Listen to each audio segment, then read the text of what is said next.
my own ADHD and my autism as a superpower. I can go to the gym. I can make some friends on campus. You really have to have a circumscribed interest to dive into that thing for so long, for decades. Yeah. Well, if you look at the most, I'm a believer of we all know what's good and bad for us. It's just so much easier to do the bad. You know? Yeah, because without my autism, I wouldn't be able to have my PhD. Anything can be a cult. Even some family dynamics are cults, like where there's high control. Okay, I can either lay down there and do nothing all day and watch Netflix, or I could build something. I could have thoughtful conversations like these on the podcast. So like we have the ability with all this new tech to increase our health so that we can decrease mental health issues. There are going to be some dark days. Yeah. You know, people die. There are going to be some things that I look in the mirror and I just feel unhappy with the way I look. Or there's just like things that memories flashback, like nightmares pop up. And then some religions, most religions are cults, where especially if there's high control. Even in my 4 years or 6 years, just immersed in neuroscience and studying and reading like hundreds of papers and coming out with like some expertise on a subject. Like, so having like good, strong social relationships is definitely one of the most important things, I think, for, maintaining your mental health. So, how's your day? It's going well. I mean, it's busy. I spent an hour in the car. Oh, really? Yeah, because I live in the West, and I drive my partner to downtown. Drove here, and it's a half hour each way. Yeah. So, do you listen to podcasts at all when you're driving?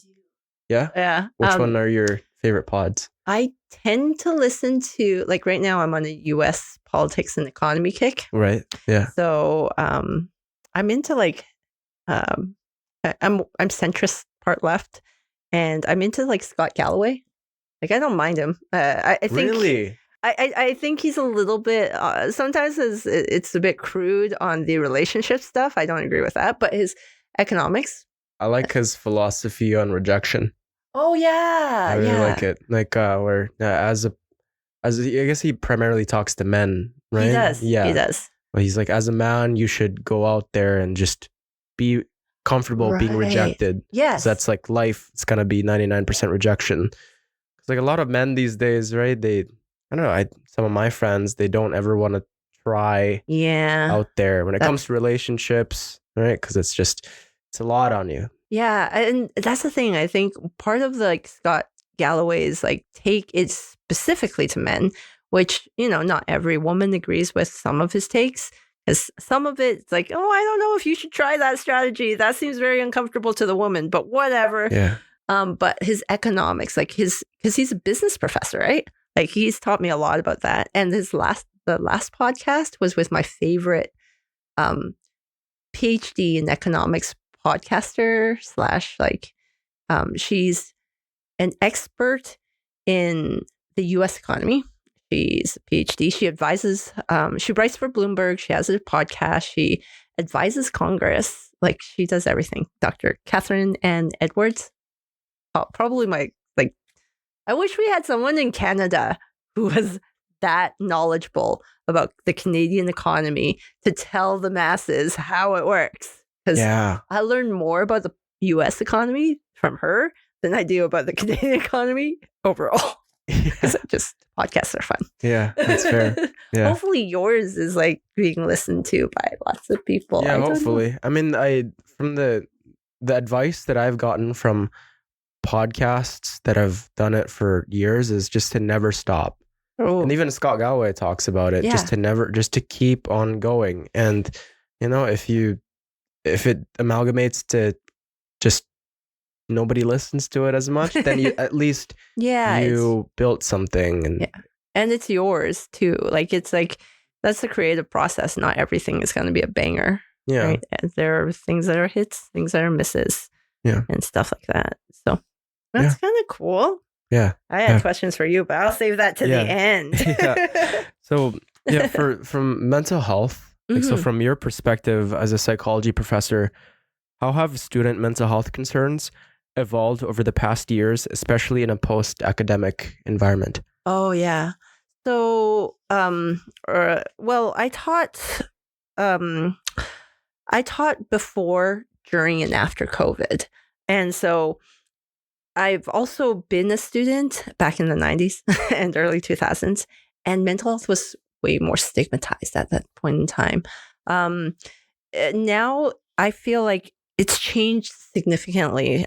We do, even through my own education and even learning about myself, I've realized like, well, what our culture, I don't know, Asian cultures, that tendency to stigmatize usually comes at a cost of throwing people under the bus to try and justify like some of the things that are done wrong in society. You know, they'll blame mass shootings, which true, yeah. A lot of the cause of most mass shootings is mental health disorders, but it's like it's not all of mental health. Like mental health issues, anything, depression, anxiety, autism, ADHD, they all run on a spectrum. And we all lie on that spectrum, whether it's like we have show extreme symptoms or like mild to moderate or no symptoms. It's still a spectrum. And so if we can all understand that it is not an us versus them thing, we can be more compassionate and empathetic to others if we know that we all lie on this kind of continuum for any mental health issue.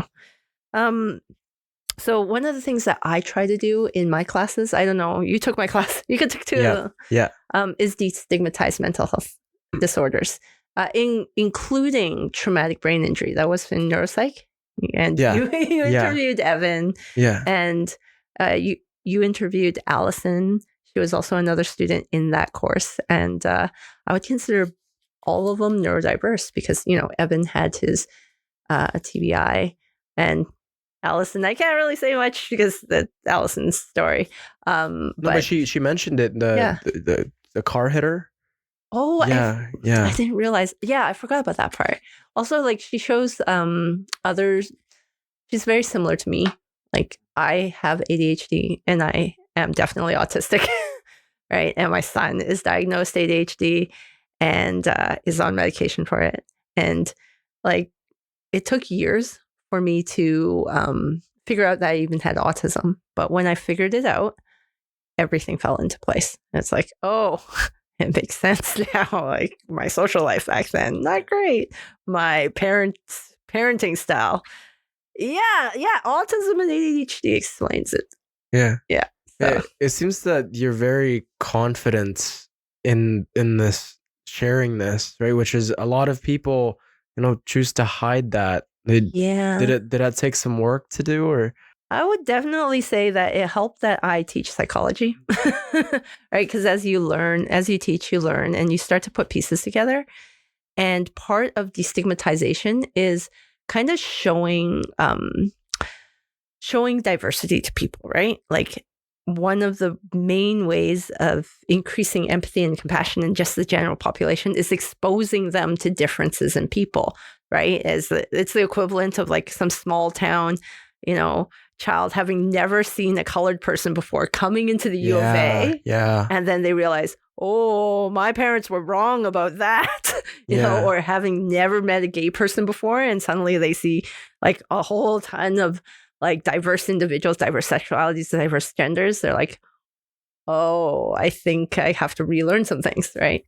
And so when you expose people to like functioning adults who have maybe even like successful lives, who also experience like depression, anxiety, which I also experienced from like 16 all the way to like 36, like 22 decades of depression and anxiety. And it wasn't cured right away. It was like slow couple of years of treatment. If you can show that you've lived through things, that you have your own neurodiversities, that you can overcome them, then people are more likely to, you know, respect other individuals who may have these things and not be as fearful or not be as, you know, hateful, right? And maybe start being more empathetic or even become more self-aware and look into themselves and introspect and realize, hey, I'm on the spectrum for this too, or that too. And it's okay. Yeah. Right. Having these answers there, it's like it provides an explanation as to who someone is, rather than just going about the world feeling alienated, feeling different. Yeah. You actually have something to work with. Yeah. And then the kids who are autistic or do have ADHD, I've gotten some letters from some students, and they're so heartfelt. It makes me tear up. No, it's I've been in a couple of your classes, right? And like your openness to mental health and just you yourself sharing your own story just helps the students sitting there going, like how is this professor with their Ph.D. gone through and her entire life so open and compassionate and wanting to share it. It gives the students a, that permission to go, oh, I can maybe share it to my friend, and then that friend, oh, maybe they have it too. And then it's just, instead of just hiding, you get to open up and build each other up and be free. Exactly. Yeah. It removes the stigma of having it. And then we're not glorifying it, but we're understanding that it exists, and everybody should be treated with the same compassion. It doesn't matter what you have, right? And honestly, I don't even think some mental health issues are issues per se. But again, all of this is really my own opinion. I don't represent anybody else's, like not my university or whatnot, but it's all my own opinion. But I myself, like I view my own ADHD and my autism as a superpower, because without my autism, I wouldn't be able to have my PhD, right? Like what person spends 4 years or 6 years just immersed in neuroscience and studying and reading like hundreds of papers and coming out with like some expertise on a subject? Like you really have to have a circumscribed interest to dive into that thing for so long, for decades. Yeah. Well, if you look at the most successful kind of business people and entrepreneurs, PhDs, like they usually have some sort of condition, right? Yeah, some sort of neurodiversity that wires them to be able to study for 12 hours straight and just get at a solution and be super focused. Exactly. It's if you view it that way, it's a superpower. It is a superpower. Awesome. And same with the ADHD. It's a superpower because I have so much energy, and now that I'm older, not so much. But when I was younger, I was high functioning in my mental health issues because of my ADHD. Right? My ADHD would balance my autism out. Like my autism would overthink and I would stop doing things. But my ADHD would be like, I need to do something. So it would like drive me to do the work that I was supposed to do, which would decrease the anxiety. I don't know if you do that. Could you imagine one day there'd be like decades later, people are like, man, I don't have ADHD. What a bummer. I wish I was autistic. Like, well, that's it just the thing. Flips around because like people that are like ultra successful start to realize that, this is actually what it empowers me. There's nothing to be ashamed of. No. But it's like, again, like I will openly also admit, like my friendship skills were not great. What about it did you just not pick up on certain social cues? Yeah, so part of autistic symptoms is that you don't pick up on certain cues. For some, it can be even internal cues like hunger or awareness of your body state. Wow, if you're cold so or hot. like starving, they'll starve to death. Well, they usually have some support in their life of people feeding them. But it's like the reason why I bring my son his meals in his bedroom so that he can keep programming. And tell his dad, okay? That's funny. Because his dad wants him, to be a proper individual, eat with the family. And I'm like, no, my mom brought me my meals to my bedroom too. Yeah. No, that's my brother. He's always on this. He's on Scratch a lot, actually. That's my brother, my son too. Yeah, he's playing with the little cat. Yeah. He's got these like little sprunky things. They're singing monsters, and that's then he edits them, and he's given me the entire lore, and it's fascinating what he's done too. He makes little YouTube videos, makes storylines Oh, for that's so it, cool. and he's like at such a young age. It just blows my mind because when I was that age, I was just playing with trucks and being a normal kid. But Yeah. when I see this guy, How old is your brother? he's Sorry. 7. He goes to this school, New Horizons. It's a smart school. Oh, yeah. And Is that they the test one his near IQ and everything. Concordia or something? No. No. It's in Sherwood Park. Oh, okay. Yeah. It's amazing. And all those, it's like it's like a Harvard in Sherwood Park. Yeah. All the it's like parents. Montessori, but like all the kids wanna get there. Is he gonna go into STEM collegiate? Because there's no probably. I don't know. He's got. Let's just say a lot of doors open from what so good. He's showing up because like he can spell. When he was 4, he was already spelling like basic words. He was already like DOG, and he'd every time we'd drive around, he'd look at the sign. Nobody's taught him. Yeah, stop. Like, oh, I read that Dollarama. Like, what? Yeah. And I was like, I don't know how to read until I was like 7. You know? No, my son was the same. So my son at 19 months, I have a video. He could recognize every letter of the alphabet, and he would like just list off the letters, like put them near a sign, and he would like go to each letter and tell you each letter. Did he like the alphabet lore? The A, B, C. Like they had like little like storylines for him. No. He I think I gave him a little. I let him watch like some alphabet game, like play alphabet games, but no, I don't know about that. It's got a storyline. Each letter has like their own background, and then he got obsessed with that. Oh, that's so cute. Yeah, he'll just like he loves stories. Yeah. So and the way he learns is just through just the characters within like the numbers or like the letters. It's quite fascinating actually. So cool. Yeah. Sorry, I keep interrupting. Bad for the audio. No, I don't think you're interrupting at all. Yeah, my son actually, with his Scratch programming, it's actually an outlet for him for gaming. Sure. Not gaming, because he doesn't game. Well, he does kind of game, but he likes making them more. And so in Scratch, he's made so many games. They're mostly like fighting games based on his love of like Hollow Knight. But one of the things that's really impressed me with my kid is that he knows more about geopolitics than I do. Really? Yeah. He can name every country in the world, show you on the map, show you the capitals. He can, now he knows Soviet history. So he knows all the flags now. Like he would play a game where he would match the flags to the countries. And then he's like, no, that's the Russian flag, but that's the Soviet flag. This is the Soviet anthem. And he would incorporate them in the games. He has this one little game. I don't know if he published it on Scratch, but it has the big bad villain is a ball with this like colored like the Soviet flag with the sickle and the stars and like the hammer thing. And then there's like a little ball that you play that's Poland.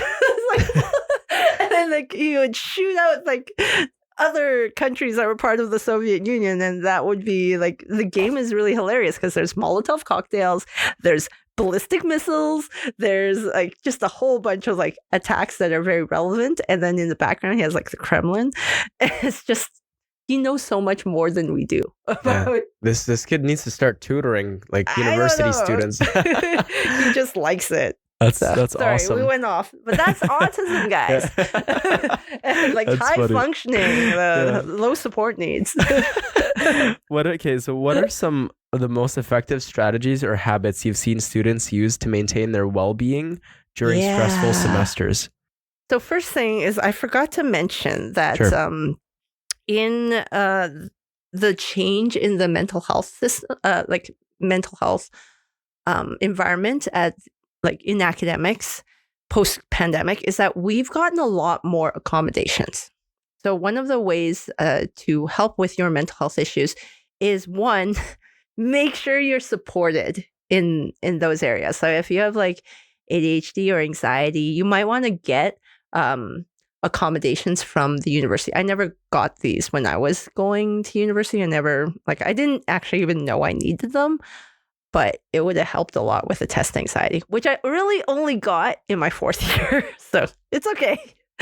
So the first things first is like the U of A has now really developed its accommodations and accessibility resources to help a lot of the students. Like, I think they're still kind of understaffed. I would like if the U of A funded them more, but I really shouldn't say much because, that's not my area, budgeting. But they are really good to the students. There's also a lot of mental health, wellness kind of resources that you can access. There's therapy, free therapy for students, and you can just book it online now. And given that there's a mental health crisis, mental health treatment crisis, a healthcare crisis in Alberta, where it's really hard to find treatment, the fact that the U of A offers this for students is really cool. So I'm not trying to plug the U of A at all. I'm just saying, like, my university actually does offer a lot of resources for the students. So that's one thing. But then you also have to help yourself, right? Like, I don't know, you treat your own, right? What do you do? Yeah, I like to go for long runs. I like to go to the gym, sauna, cold showers. I guess they seem so basic, right? Socializing with people, reading, getting my sleep. But if I don't do this, then I'm catapulted into dread in the morning. Like I'll lay there in bed and I'll go, why? Like what I feel depleted, and then I ruminate on things, even though I like doing them. Yeah. Like socializing, for instance. If I don't exercise, if I don't get my sleep, I'm like, why am I seeing this person? And I start to get negative thoughts. Mm-hmm. And at first I thought that these thoughts were just, they're just me being soft.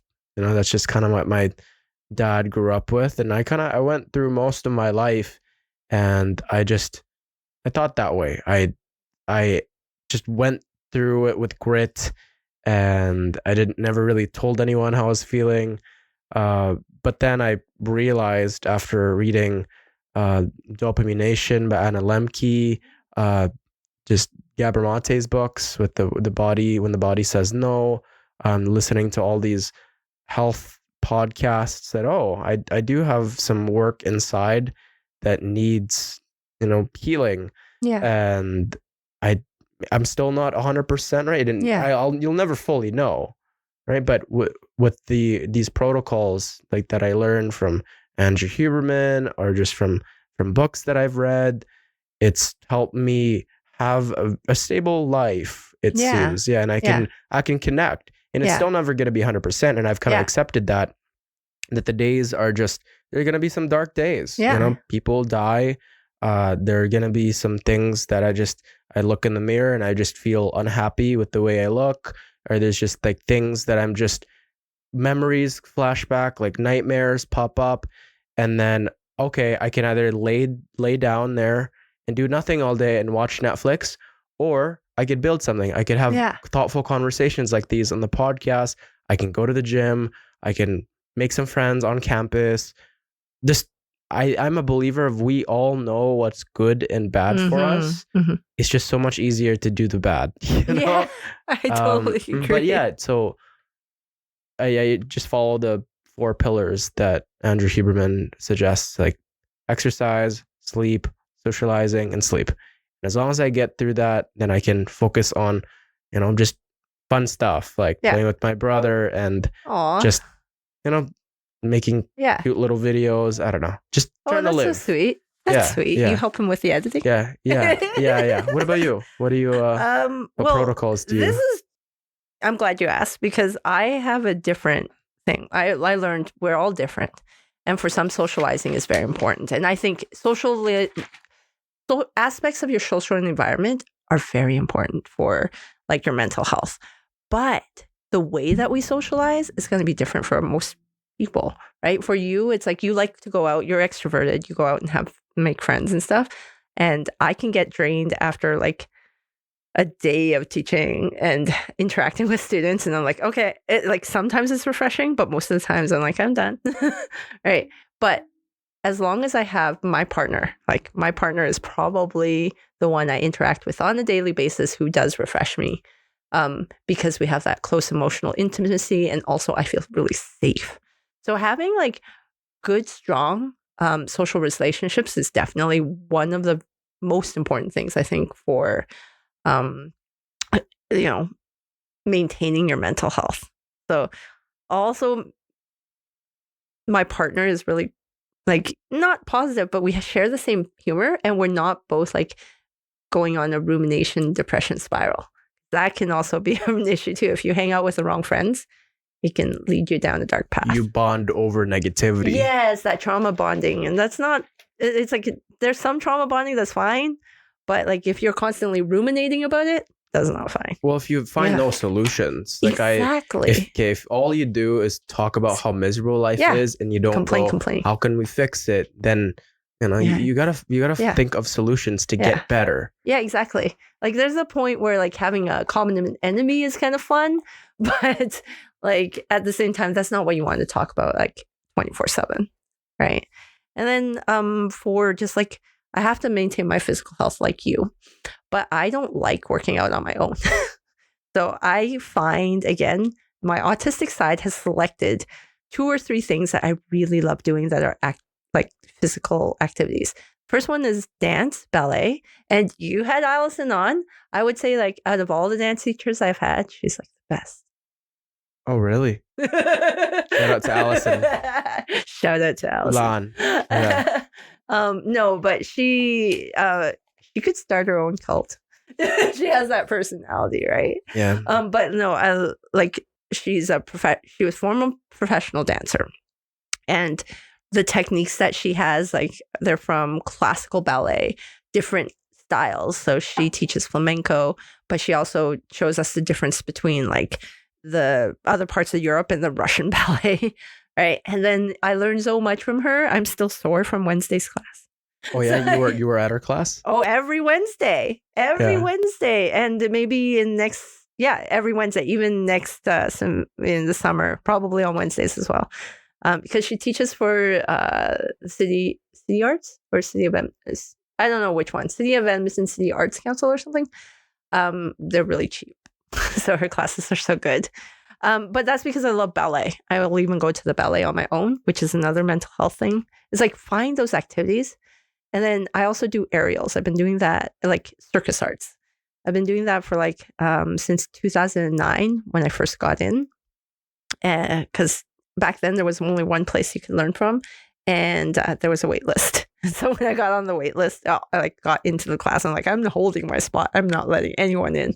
So for the next couple of years, that's what I did until I had my kid, took a break, then did some more, then COVID hit, took a break, and then came back. And like, it's something that I really love. And when you pay for something like classes, there's a part of me that says, if you miss that class, you're losing out on $32. Right? So I will like deliberately, even if I'm not feeling it, take myself to class. And oftentimes like Allison's classes are 8 p.m. and I think that's pretty late. So I'm like, but it's like, that 32, I gotta show up. Is it a per class? Yeah, payment? $32 like as in, I don't know how much hers are. I think hers are cheaper, but for aerial arts it's like $30 to $40 per class.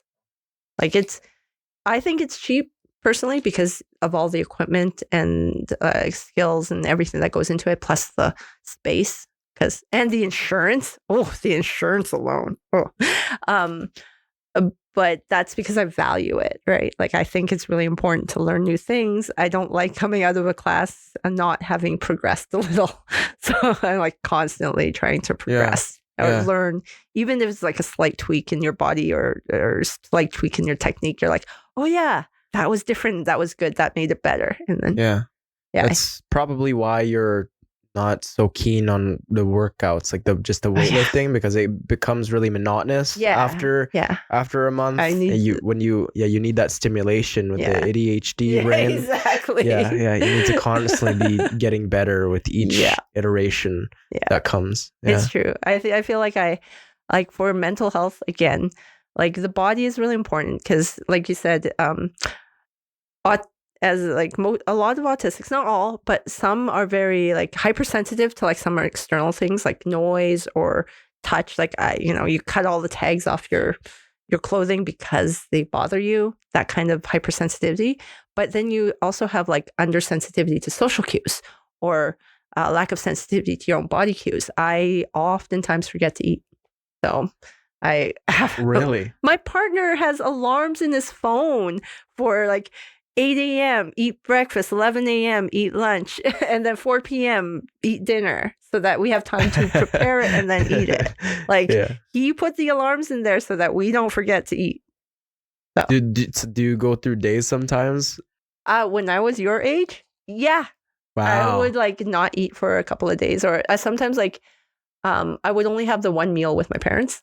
And I did intermittent fasting before it was cool. I do it purposely. And when I first started, it's painful. Like it's the most painful thing ever. But for you, it was just natural. I wake up, I don't eat for the day. I come home, it's like, eat your wontons. And I'm like, no, I'm not hungry.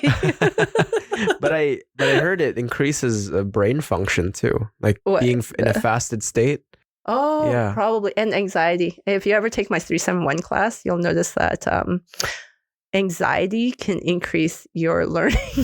As in like your increased vagal nerve activation. There we go. So maybe be anxious when I'm in the classes then? No, it's probably why a lot of the university students have anxiety. It's the anxiety that got them there.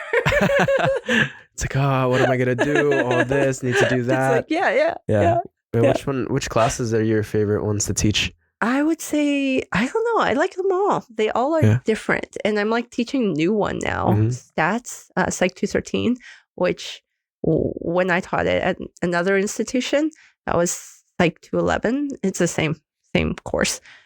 I like it because it's different, but I wouldn't say it's my favorite. I just like it because, again, it's stimulating because it's really challenging right now. It's like, how do you get students to succeed, but also learn? I don't know if it's just me that notices, but from the first week of class down to like the midpoint to like the end, you can really see kind of the demeanor, the face, the face when it comes to like the students. And like, do you notice this too? Like I notice it myself, and like I feel heavy. I see it more like there's like a group of students that are all gung ho. By mid, half of like a third of them are out, and then by the end, this semester I had like 12 to 8 students attend a 30-person class. Wow. Yeah, you get weeded out, right? It gets tough, right? Oh no, they didn't. They just stopped coming to class. Yeah, because it becomes a lot, and it's heavy to be able to juggle everything. Yeah. Like there were dedicated students like you. I remember you coming to class quite a bit. I did. I came to pretty much every single class. I remember that. This is good. Yeah. That's why I remember. Yeah. And I always keep, from the prof's perspective, right? I always think, they're just human, right? Because a lot of students, they seem to think that the profs are these like high and mighty, like they're scared to approach them. And for a while, I kind of feel like that sometimes. But then, you build rapport with them, and then you share kind of little personal stories about that coffee right there, it tastes great, or that, that restaurant. Yeah. Because after you talk to them so many times, you build rapport. And that's I know so many profs right now, and that's like a revelation I've had. Like all the celebrities, all the people in the world, like they're just people, just human, and like it feels liberating to me that they're just like they feel happy when they get a hug from, or feel compassionate. They feel sad when a friend leaves too early, that kind of stuff. I don't know, like, because a lot of people think of the prof like they're like robots, they're aliens, they don't feel anything, they're just like education machines. But it definitely really helps when, as a prof like you, like shares a lot of personal stories. I definitely derived a lot of value from, that's why I wanted to show up to every single class. I know my stories can be much. There are a lot of stories I do not tell my students. Yeah. Like I've had a lot of life experiences, but I think when students can connect to your life experiences, like the fact is, I had a lot of boyfriends. I will tell you, like my relationships were, I've done all of the types of relationships. Right. And so like if the students realize, oh, I went through all of the same things that you did, like they might feel a little bit more comfortable. And the main thing is, what was it? We'll talk about this later, but like one of the things that I learned from entrepreneurship was like, they don't care how much, they don't care how much you know until they know how much you care. I still use that phrase for almost every class to kind of, like I try to show compassion, and like I feel like I'm pretty lenient with my students, although I like sometimes have a heavy hand because I have standards. We still have to follow university policy. But like, I will try to accommodate as much as I can when I can for my students, right? Like within my power, right? There's some things I just can't do. Yeah, fair. Do you ever look at the rate my profs? No. No? I can't handle a single negative comment, which is also part of treatment of mental health. Really? Right? Really? Like it's knowing how much you can handle. I always wondered that. I'm like, there's all these people on the rate my profs that but leave it's like Yelp. comments, but they're not like they've never been reliable to me. I don't know. Like I've had profs that have a 5. Yeah. And they just didn't synchronize with my learning style. But like you just have to adapt, and they're just like different people. But like usually the people that go on there are like very butthurt because they got a bad grade, and it just, I don't know who made this. Secret to my classes, attendance. Yeah. Like most people who succeed in my classes attend. Causation. And that's actually like shown in studies anyways. Like higher attendance tends to be correlated with higher grades. Like on average, it's not a guarantee. Do you think that it's just because they're absorbing more knowledge, or that they're making friends in that class and they study more? Because I find all of that. When I do show up there, like it's not as like I could just get more done when I'm studying alone. But since my friends are there, I'm encouraged to study, and it gets like competitive a little bit. And I want to make sure I actually have like a decent grade. So when they ask me, oh, how'd you do? I don't want to. I feel like that's the way that you get your studying done, is the social aspect. And for some it's competitive. Also for some it's like, I tell you what's on the exam if you show up. Like there's a lot that is on the exam that you learn in class. And like, there's also you also make your exams fun. Like they you do like the little matching things. Oh, thank you. Yeah. I don't know if I can do that next because we're changing over to Canvas. Yeah. No more E-class, eh? I don't know how to use Canvas as well. So you'll have to bear, like whoever takes my class next, you have to bear with me. Sorry. Bear with Dr. Yvonne Wong here. It's a learning thing. Learning curves though. Yes, exactly. Like guinea pigs. Sorry, we got off topic there. Yeah, that's all right. Should we go back? How can we bridge the gap between academic knowledge of mental health and the everyday struggles that people face with issues like anxiety and depression? Ooh, okay.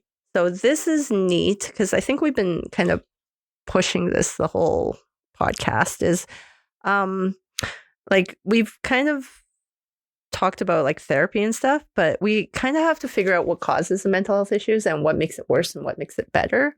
And so as you know, social is very important. Your body and physical status is very important. Having the right supports for your academic whether it's academics or even in your corporate life, you do get some accommodations depending on where you work. City of Edmonton gives really good accommodations for mental health issues. Like they'll even change the lighting for you if you have epilepsy, right? Shout out to ETS. Hey, there you go.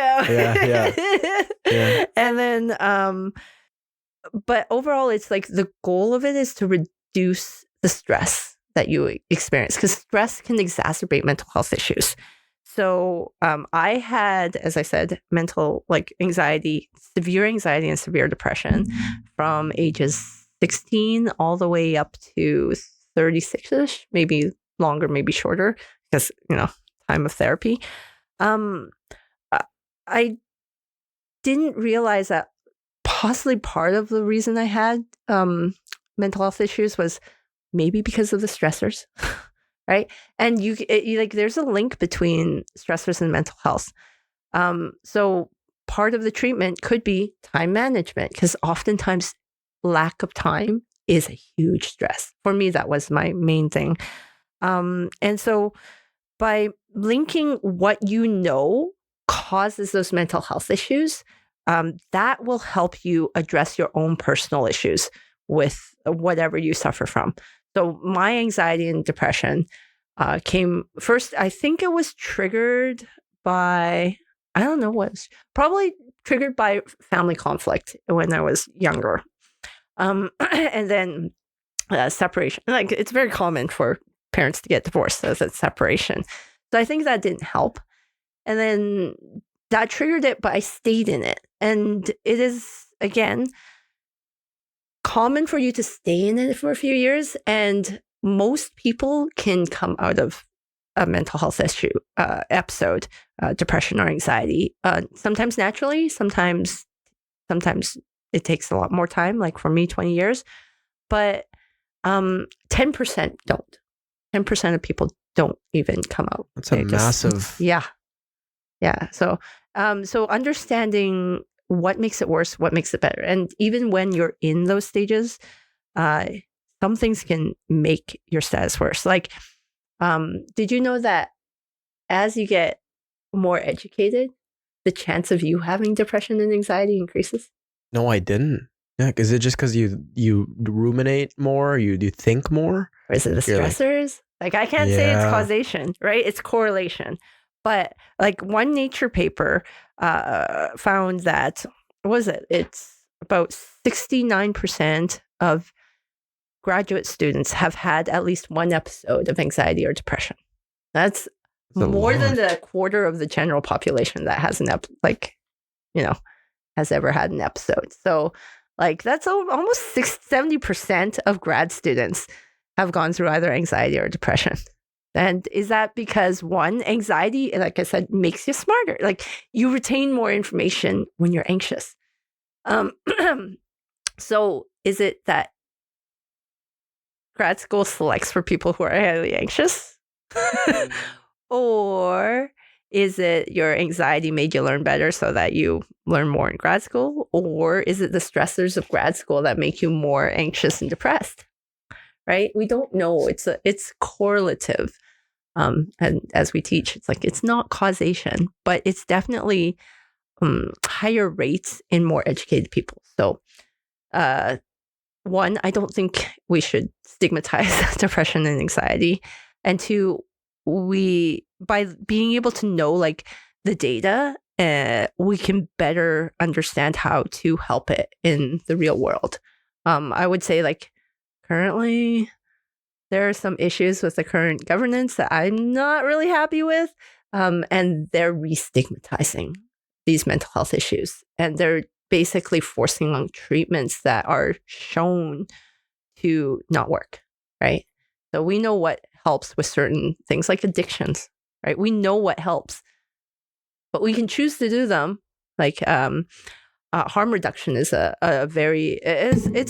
so sorry. It's okay. It's an effective way of reducing like addictive symptoms and reducing harm. But there's other ways like forced institutionalization, which is great for the public. So we don't have those issues on transit anymore, but it pushes, again, the crime to different areas. Like I said, my son's father, my son and his father biked to a place that's near an LRT station, but it's not near downtown Edmonton, where crime is really high. And like 45 minutes, their bikes were parked there. All 4 tires were slashed. Yeah. When you say they're trying to re-stigmatize mental health, I think I just did it there. Sorry. Sorry? I didn't mean to associate it with crime. Right. No, but what do you mean by that when they're like... Just what I did. Yeah. I'm calling myself out. I did that. Where they try to say that all the bad things are because of people's mental health issues. That's not the case, right? Yeah, but wouldn't that, like, when saying it's a bad thing, wouldn't that motivate people to kind of fix it? Like when you say like, oh yeah, what you like, yeah, they mental health causes crime rates to go up, and let's say there's, I don't think that's true. Like maybe it is. It's not but true. But but maybe that'll cause some concern for people to kind of treat it. No. right. So there is a correlation, but what it normally does when you do that, that kind of stigmatization by equating mental health with crime, causes people to hide it more because they don't want to be associated with the negative. But if you destigmatize it, you're able to get it more out in the open. So when I talk about it in class regarding my own personal issues, I talk about it in a sense where, like, like you said, I'm the prof and I'm this like really high and mighty thing up here with all these mental health issues. You can be too, right? Like it just goes to show it's like, no, not all mental health issues are even curable. Like RFK is putting out the autism list. What is that? Like, just because you have autism doesn't make your family destroyed. Because that's what he's saying, that you can't live a normal life. Yes, there's different levels of autism, but what he's doing doesn't allow for the nuance of understanding it. It's when you stigmatize something, it ends up being all or nothing. It's like you have autism or you don't. Whereas, as we know, it's a spectrum, right? Yeah, there's some severe cases that need a lot of help. We call those high support needs. And if you put a lot of resources to those high support needs, you end up getting, like, at least solving a lot of those issues of, parents with no money to support their kid. They have to work, but how do you primary care give if you don't have the money to do it? Like, you need time and money to do those things. But if you stigmatize it, well then, like, who's going to give you financial support for that? So normally the government does. In fact, it used to be even the Albertan government gives money to foster parents for certain foster kids that may have like FASD or kids with lack of impulse control, and then they'll provide all the monetary supports for the foster parents to provide those resources for those kids. And that is a really good use of public funds, I find, because one, you end up developing individuals that are a little bit more, functional in society, instead of causing a negative spiral where you remove all the funding, parents are stuck in a sticky situation, the children get no support, and then what happens? Like, all the bad stuff, right? And that's not due necessarily because of the mental health issue itself. It really is due to the stigmatization that leads to that lack of support. Yeah. Right? It's like, oh, I got a kid that doesn't bode well with their other classmates.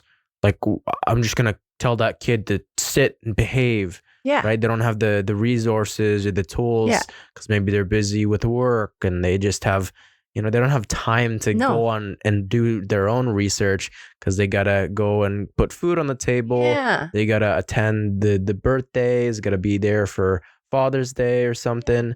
And then you got the kid there's never a solution in place. And as they grow up, they just feel they become more alienated. Yeah. And then alienated. And next thing you know, they're not making friends. No. And when they're not making friends, they feel isolated. And what do? They go inwards and they just withdraw and they start doing things they shouldn't have. And it's just this, it always goes back to prevention is better, right? To rather than finding a cure for this person who just slashed tires. Yeah. Right. Yeah. You go at the source. Yeah, you exactly. Go, and then making sure that you have the nurture in there and the compassion, And yes, all that is great, but without the tools, without the right? resources. Without the resources, you can't do much. Yeah, exactly. Yeah. And so, what else? Like, and one of the things that's really interesting about the data is like, not only is anxiety, depression really common, you also find higher rates of anxiety and depression in people who are smarter, higher IQ. Like, there's a paper that I put, you can link it, right? But in autistic children, the higher your IQ, it's associated with higher anxiety. So it's really interesting because like there are theories out there that I don't know which ones hold true, but it seems like the more you know about the world, the more you know both the positives but also the negatives, and you know it more in detail, more nuanced, right? So some things that you know that you get, like it could be anything. It could be like what you're wearing. I know this scarf. It has neurons on it. Oh, does it? Yeah. Oh, dendrites? Neural cells. So that's like that's a Purkinje cell. There's a pyramidal cell. That's a stellate cell. There's a bipolar cell, right? That's so it's that's how you get invited to parties. The most boring person at the party. Guys, look at my new but sorry to cut you off. No. But knowing where it's made, like I know it's made in China, and like I bought it because it's like silk. It has like it's like it was right after like the Liberation Day when Trump announced the tariffs. The person who sold these scarves just like, I'm probably never going to be able to afford shipping in from China again. So these are the last of my stock, guys. Buy it now. Yeah, buy us now. Right? Yeah. And then like if you know even like the conditions of where your clothing is made, that can just lead to increased anxiety about certain choices. Like you're starting to question almost every single choice you make because you know so much about what's behind the scenes. Why, if you're vegan, you know you don't eat meat. Sometimes, yes, for health reasons. Sometimes compassion reasons. Sometimes it's like the anxiety of knowing that you're contributing to suffering, right? Yeah, that makes so much sense because when I'm reading more about just childhood trauma and like the state of the world, how there's 1 billion people that are either overweight or obese, which is like, sorry. No, it's all good. It baffles my mind. Like, I'm like, why is the state of the world like this? Why? And then it goes back to the saying of we suffer more in imagination than in reality. Yeah. Right? You project onto the future of like, 10 years from now, who am I? What am I going to be when, then you start to think of the cars out there and, that this car crash that happened, that could have been me. And you turn on the news and, oh, wow, war is rampant. You talk to your friend and, your friend has depression and negativity. Just the way we're wired is so much more powerful. I mean, evolutionary psychologists. Yeah, that's how we go about life to live. And in the modern age, there's so much negativity, even with social media, right? The dopamine levels. And the more information you extract, the more energy, negativity you just see. Like it seems like everything could be negative, but that's why, like for me, meditation and prayer and sleep, like the ability to just stop thinking is so important. The ability to just, that's why working out, right? Where you're just, you can't think about anything because you're breathing so hard and you're trying your best. You don't have time to think about, what you're going to do tomorrow or that worry back then or like that childhood trauma. You're just, you're working out and you're like in that flow state. That's why it's so important to have some sort of outlet. Because if you're smart and you got no outlet, you're just going to keep circling until the circuit breaks. Right? And that's why, like, you're right. The smart people tend to, like, their brains just keep running. I don't know. Maybe it's just, I think I'm smart and I think that all people who have high intelligence constantly, their brains never turn off. But that is my experience with all of my acquaintances with like the high IQs. It's like our brains never turn off. And that's part of why, like when I'm in I'm Buddhist. And so when I go to my temple and I learned about our cultivation and our meditation practice, most of that is trying to learn how to remove thought, not think, sit in a point of emptiness or at most single pointed concentration. So the goal is to get to emptiness, but we can't get there, right? Or we can, right? But that would be enlightenment. But the whole point is like, you're right. Everything is an illusion according to Buddhism. Everything is like, it's temporary, it's impermanent. Even this table, it was at one point, I think, a tree and maybe some laminate, right? Particle board that's made out of maybe plastic and or wood, but then it'll degrade in the future. It's impermanent. Everything's impermanent. That thought I got into, I still am. I do meditate a lot, pretty much twice a day. And impermanence to me was liberating at first, but then I started thinking more about it. And I'm like, then I started thinking about death. I started thinking about, okay, it has no meaning then. Like everything's just going to go away. But then the other side of it, it's like liberating that, like the suffering that I do have, it's not forever. It's impermanent. Exactly. And like everything that you experience, everything, it's all going to be liberated. Everything always comes to an end. And that's beautiful. Yeah. And it's just the identity, the Buddhist idea about identity, how like you're not your own thoughts, you're not your body. And sometimes you can't trust your own thoughts. Because like there's some certain thoughts that come up and I'm like, that is not a great thought. Like I'm ashamed of that thought. That's not me. That happened in the past. I made mistakes, and I just have to go. You're not. I breathe in, breathe out, focus on my breath. You're not your thoughts. You're not your body. You know, you're just you. You're just being you, and it's hard to grapple around that for people that haven't meditated, right? I'm sure exactly. But you're not you. In that sense, that's the wonderful thing. I think you just described the first three noble truths of Buddhism. The first truth is like all life is suffering. The second truth is suffering has a cause. Third truth is like you can end the cause of that suffering. And the fourth noble truth is how do you do it? And like you said, meditation where you kind of learn about the impermanence of the world, then you learn about the impermanence of yourself. And then you realize, hey, even suffering is impermanent. And the only reason I'm suffering is because my attachment to whatever outcome I wanted didn't happen. Well, that's a me problem, not that thing that didn't happen, right? Like that's not the issue. The issue is I wanted that thing to happen and it didn't, or I wanted that and I didn't get it, right? Like those are what we call attachments. And that's the spiritual side of me. That also helps with my mental health because, sorry. One thought that also popped up too is like, at which point is an oak tree perfect, right? Because we ruminate on, we always want something to be perfect. We have these expectations, these ideas about our mental health. Like, why am I not happy? Like, I should be happy because like that's the meaning of life, right? I should be happy all the time. I need to be enlightened. Why don't I have the greatest relationship with my friends, my family? Why can't I spend more time with them? Why can't I get more sleep?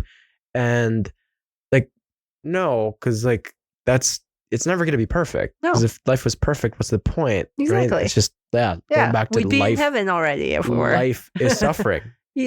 All life is suffering. Like life is even and in Sanskrit, it's not like the word suffering is what we mean. It's like even the mildest of discontent would be considered suffering. Like mild discontent. Like I'm kind of itchy here. Like that would be a form of suffering. Or like I know that I'm feeling a little bit hungry. That's like mild suffering, but it's not bothersome. Like not all suffering is equal, but all life has all of this. And even desire, right? Because if you don't get it, and you like this, it's by Naval Ravikant. It's desire. Desire is a contract we make with ourselves to be unhappy until we get what we want.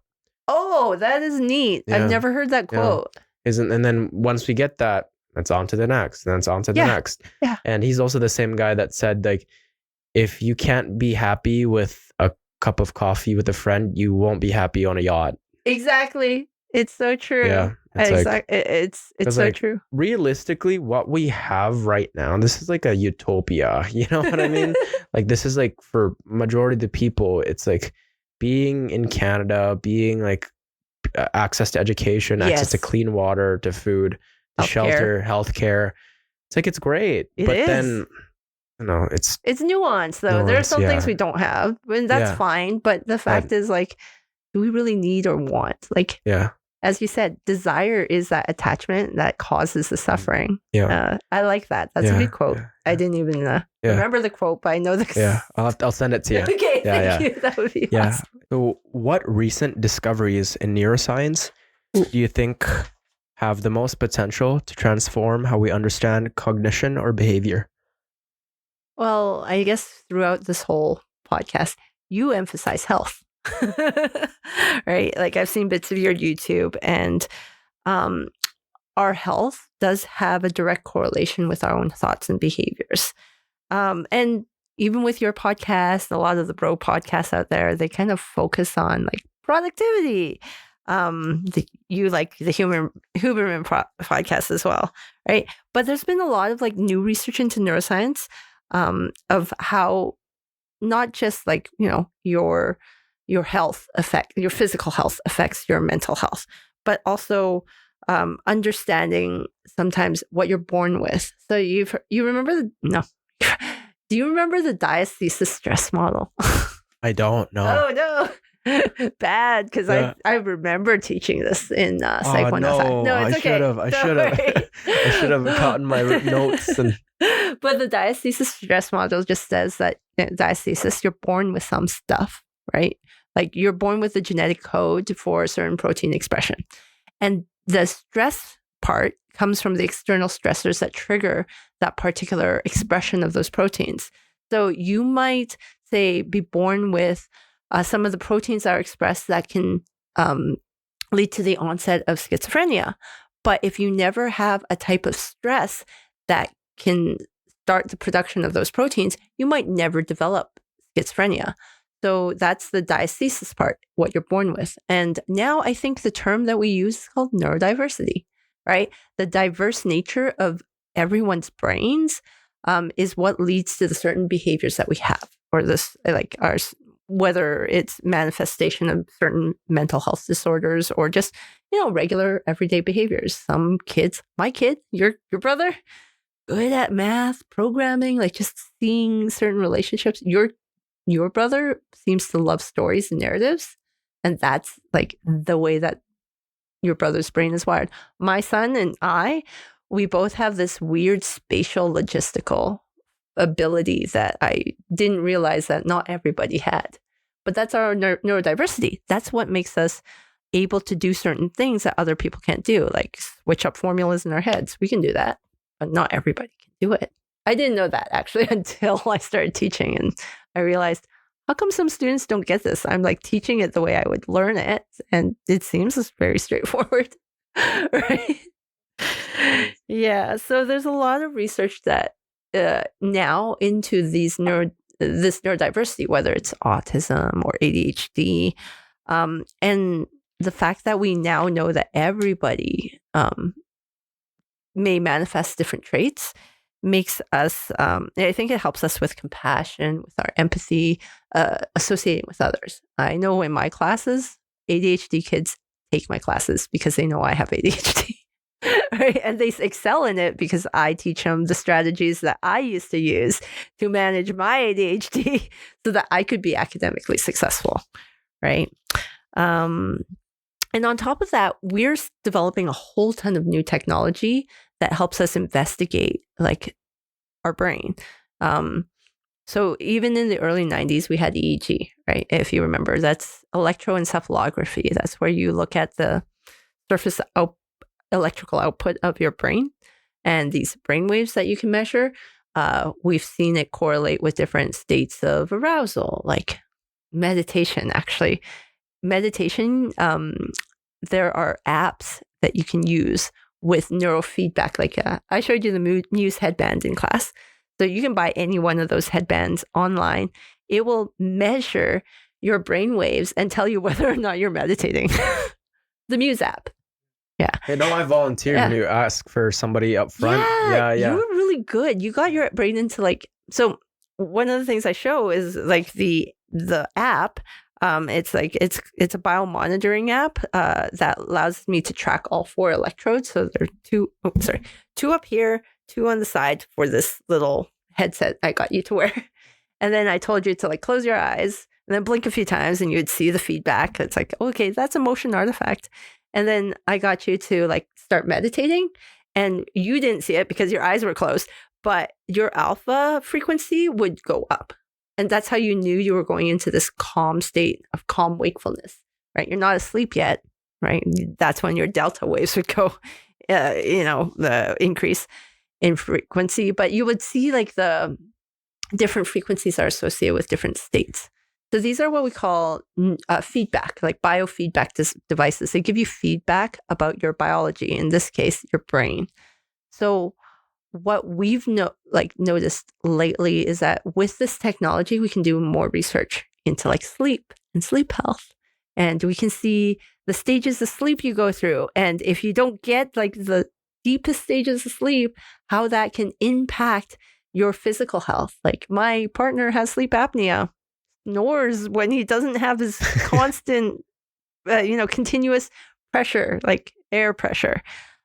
So he needs to sleep with that sleeping mask, which I had no idea what it was until I met my partner. I would teach it in class, but it turns out if you have that, you can't get into the deepest stages of sleep. You will fall into sleep and then you'll stop breathing, right? You'll snore and then you'll stop breathing and you'll wake yourself up and you're constantly in stage 1, 2, of sleep, but you never get to 3, 4. You never rested. So you're sleep fatigued. You're just constantly fatigued. So like we have the ability with all this new tech to increase our health, so that we can decrease mental health issues. It's cool. I actually can you? Oh, sorry. I'm gonna put that down. Sorry, I think it can't see you. Oh, okay. There Sorry you go. about that. There, no, it's good. I think if we put it up a little bit. There we go. Okay. Yeah, it's really cool. You mentioned that model. I knew it. I actually explained that to some family and friends all the time, but I just didn't know the terminology. But yeah, it's cool that there's the genetic components that makes you who you are, but it's not until like a certain amount of stress opens you up to inherit that condition, or it could be a good thing though. It could push you to want to be really good at math, and you just become fascinated because that just syncs up. Sure. Right. Yeah. Or like for me, I did I tell you about this condition called hyperacusis? I think. Oh, like that's the where hearing. you're sensitive to sound. Yeah. It was a lot of stress at work. And there was that coworker I told you about who just didn't really bode well for my mental health because he was hating on me for whatever his reason was. But yeah, I was going through work, stressed out, going back home, and I just couldn't absorb it properly. Yeah. I had an outlet, but I feel like I was just not wanting to go to work, and it felt so heavy. And then just one day I woke up after being in a party, being too close to the speakers, and the sound just became too loud and my ear started hurting. It flooded to my left ear and I had to get a bunch of audio tests. Oh, wow. And everything was fine structurally. And I went to go see 2 ENTs. Everything was fine. All these different appointments, and I was still suffering a lot. Yeah. And everything was just so much pain. Sound of my own voice heard at one point. Oh, whoa. That's and crazy. So it was definitely psychosomatic, but I think it was the triggers were there. I don't know if it was because of the person at work, but it's just, another person could have gone through the same experiences I've had and have been fine. Yeah. Right. And that's just, or could have triggered something else. Like that kind of stress. It triggered one of my acquaintances into his first psychotic break. And then that's how his schizophrenia came out, was he had a kid and he stopped sleeping. And Took 4 tasers to take him down. And then with the different waves, right? Testing someone's sleep, like health really does influence your happiness. I mean, there's just, it sounds obvious, right? Of course you're gonna be happy, healthier, but it's just, but when you explain it and give people tools as to, okay, meditation, sleep, then you just expand their bandwidth to be able to deal with life stressors. Yeah. And there's also different types of behavior, like cognitive behavioral therapy. So there's like the types that you kind of emphasize is like the mindfulness-based practices, the meditation-based practices. Those are like dialectical behavioral therapy, where you're linking your awareness to of stimuli in the world and in yourself, and that linkage of the two allows you to gain a little bit more insight into what causes stress, what triggers you, so that you can decrease your triggers. And then there's other types of therapy. For me, because as I said, my brain just does too much, thinks all the time. And so what really helped me was cognitive behavioral therapy. And so like different types of therapy have come out to kind of help people become aware of their stressors and become be able to cope kind of with it, or even learn to remove those stressors. For me, that was like, again, self-treated cognitive behavioral therapy, where I had to retrain my mind. Like I did so many things. I did, like I told the class, I did a gratitude journal at one point, and that was really cool. It worked for a bit, but it's like a habit formation. You have to continue the habit to maintain that level of gratitude. So a gratitude journal is where because I used to ruminate on the bad stuff, right? And it's where you pick out like a few things every day and then figure out why you like them and what you're grateful for. So usually for me, that was really easy. I liked landscapes. I liked like the sky, the colors, the different colors. So usually like sunsets and sunrises I really liked. Different cloud formations I really liked. I was happy when my son would do something fun or we bonded. So I would like write down 3 things. But again, that's maintenance, right? But it is a type of therapy. But the one that was most effective was cognitive behavioral, as in I reframed all my thoughts. I had to like take every negative thought, think of why am I thinking about that thought? Is it true? And then reframe it. Yeah. And if it is true, what can I do about it? Like, am I just running around in circles when I can just take what's in the middle and actually do something with it? Or is it something I can't control? Then why am I thinking about it in the first place? It's just, why I can't do anything about it. Exactly. Just, go about it.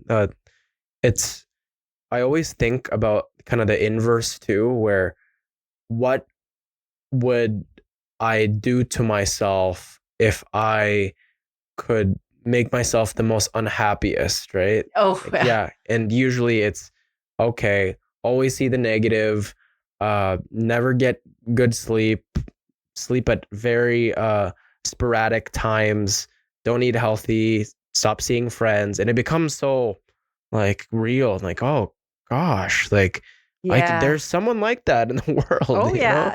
And like you see it, and then it takes it's so fast to be able to deteriorate, right? And it takes so long to build. And the way I explain it is, it takes years to build skyscrapers, right? Yes. But it takes one dynamite to just blow it up. Yeah. Yeah, that is so true. Yeah. I like that. Do you ever meet someone with like that doesn't get affected by stress? Oh yes, I've met 2.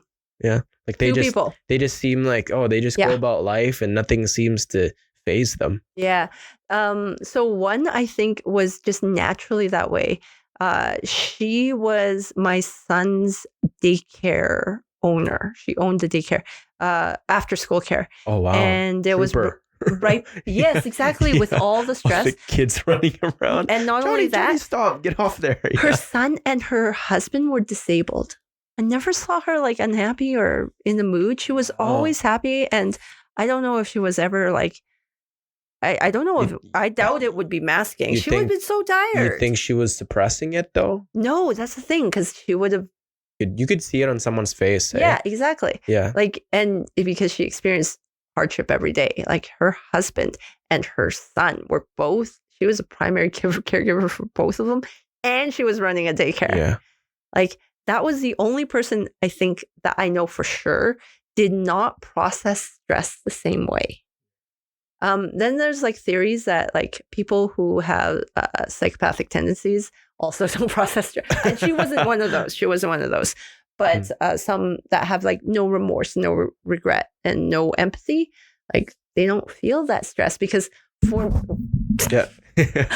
me, I had throughout my whole like teenage and then early 20s, maybe even to my 30s, I had social anxiety. So you saying like going out and meeting people, that is my worst nightmare. Really? Yeah, I hated it. And then the only reason I got out of it and into like a comfort zone of being able to tolerate being around people is because later on we'll talk about the MLM, right? The cult stuff. And so they kind of force you, they have some sort of like behavioral control. But in the end, it taught me how to be social on the surface level. Hey, small talk goes a long way sometimes. Does. Yeah. And I was able to get people like, it's just one of the privileges I've have presenting the way I do is that people trust me really easily. So I can get people to open up really quickly. And that's one of the manipulations that they would teach too. So I don't do that anymore because I don't want to manipulate people. Yeah. So it's like if you're opening up, you're doing it for yourself. I'm not trying to like get anything from you anymore. Yeah, just to be there. Yeah. Without any kind of agenda, right? Because I feel like back then, like even sometimes, right, when somebody opens up, there's like the underlying thought of like, oh, this is like making my building me up because there's trust, and I'm gonna trust them better. They're gonna trust me. And it's like, no, you're just being there for the sake of being there. Yeah. Right? And I don't care if I never see you again. Mm-hmm. And maybe that's even for the better. Like sometimes people open up to strangers because it's safe. They don't know who you are. I was at work with this one customer, and it's like usually signs. I was helping him unload the truck. Yeah. And I was like, hey man, how are you? And he looked disgruntled, and he didn't seem like he had a good day. So yeah, he said he's like, oh, okay, man. And I said, oh man, why just okay? He's like, he pauses for a bit and he goes, well, today's my wife and I's anniversary, and she just filed for divorce, and now taking the kids. And I'm like, wow, that's rough. Tough Tuesday. but stuff like that. It probably felt good to just unload, right? So you unloaded both the truck and you unloaded unload the truck and the feelings. That's a good one. I like that.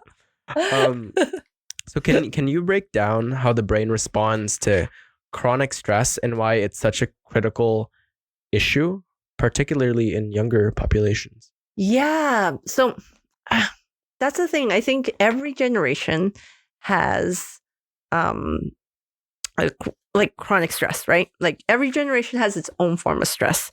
And sorry, I think I skipped the second one. We can go back to it later. Yeah, we can go back after. Yeah. So every generation, I think, has like its own different type of stressors. So I know for me, I know what kind of stressors triggered my mental health issues, right? Social situations. Social anxiety was my biggest one. So going to school, I'm glad I had like safe people. Shout out to my undergrad friends. They were there for me, and they were my safe space. I used to study in, the link between Cameron Library and Cap? That space? Yeah, Link. We used to call it Link. Or whatever. Link. Oh, I might start calling that now. The link. The link the two. But but there's a lot of links now on campus that we didn't have before. We even had a building that we called V Wing because it was the wing of chemistry that looked like a V. Sure. They knocked it down because of the asbestos. So, not the asbestos. And the dangers. Like I think there were some like criminal instances in there because it was in the basement. It was dark. But that was where my boyfriend's locker was. We'd make out there a lot. That's one way to remove chronic stress. Like, have you ever watched like that 70s show and that 90s show? Yeah. It was just like that. Like kids making out all over campus. Yeah. Great. Yeah. I was in grade 7 and my first girlfriend, I thought it'd be cool to make out with her at her locker. And it was like, right now it's looking back, wait, that was so cringe. Like, why did I do that? There was kids walking around like horrified. They're like, look, Advin and Delaney. Oh, that's cute. One of my students, his name is Delaney. No, I'm kidding. Maybe it's her. No, maybe she's beautiful. In which case, whoa, good job. Yeah. So, like, a lot, as we know, like stress can trigger any mental health issues because you're born with certain things. So I was born more with like the depression, anxiety proteins, and like the ones that trigger like schizotypal, like bad thoughts, right? Or inaccurate thoughts. So where you have your reality, your internal reality, your thoughts don't kind of match the external reality. But yeah, those can trigger any type of those mental health disorders. So in younger generations, because you guys haven't experienced as much of the world yet, a lot of just regular things can be stressful. Learning how to socialize, that was very stressful for me. Learning how to like study, also stressful. Learning how to time manage. So if you have a more holistic understanding of stress and stressors. What is a stress? What is a stressor? Something that causes stress. What kind of stresses do you get? What can those stresses do to your body, right?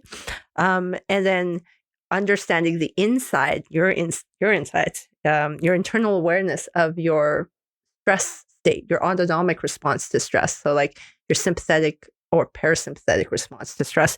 You can use that understanding in your regular everyday life. Like I taught this in Psych 105, Psych 377 at times, when we were talking about like the divisions of the sympathetic nervous system, right? You got the central nervous system, then you got the peripheral nervous system. In the peripheral nervous system, you have like the skeletal muscles, like the skeletal nervous system. And then you have the voluntary motor skills. Then you have the autonomic system. So the autonomic is all the automatic activity that happens inside your body to whatever happens outside. So breathing, heart rate, respiration, blood flow, hunger. And then in that autonomic nervous system, it's divided into the two divisions, the sympathetic and the parasympathetic. Right? In the sympathetic nervous system, simplified, like S, sympathetic for stress. S for stress. This is your fight, flight, freeze, or appease system, where whenever you experience a stressor, you respond in some of those ways. I mean, there's different ways you respond. And it can go from anything like mild discomfort, or even like in some cultures, they train people to appease when they're stressed, like, comfort other people, and to fighting, like you turn red and you just like go into a rage and you black out and you just like, there's destruction. And the other system is a parasympathetic division, where it's responsible for resting and digesting. So this is where you, if you activate that system, you can suppress your sympathetic nervous system. If you activate your sympathetic nervous system, it suppresses the parasympathetic. And so in order to like deal with certain stressors, you have to realize how you can regulate those two systems, right? Like you do it through physical activity and meditation and sleep. Those are like the best ways of doing it. Honestly, I think those are amazing. For me, I could easily activate my sympathetic nervous system just by thinking something. Like you, really? Right? Oh yeah, you go into a stress response, right? And when you're constantly activating that, like chronic stress can lead to that chronic activation of that sympathetic nervous system, which, if you remember from Psych 105, we talked about Hans-Selye's general adaptation syndrome, where you have that immediate stress response when the stressor is first triggers your sympathetic response, then you adapt to it. So my favorite example for students is like the start of the semester, your stress levels rise. And then during the semester, you like adapt to the regular stress. You know that there's assignments, you know that there's exams, you'll just come to class, you'll just do the work, but you're just doing it and like you're constantly stressed and anxious, but it's not affecting your work. You've adapted. So that's the adaptation part. Then finally, by the time you get to end of the semester, some earlier, you're exhausted. And that's the exhaustion stage. And the worst case scenarios of the exhaustion stage, which can happen like with any prolonged stressor, like the Russia-Ukraine war, right? If you're like in the bombing for a long period of time, you're going to like exhaust all your energy resources dealing with adapting to the situation.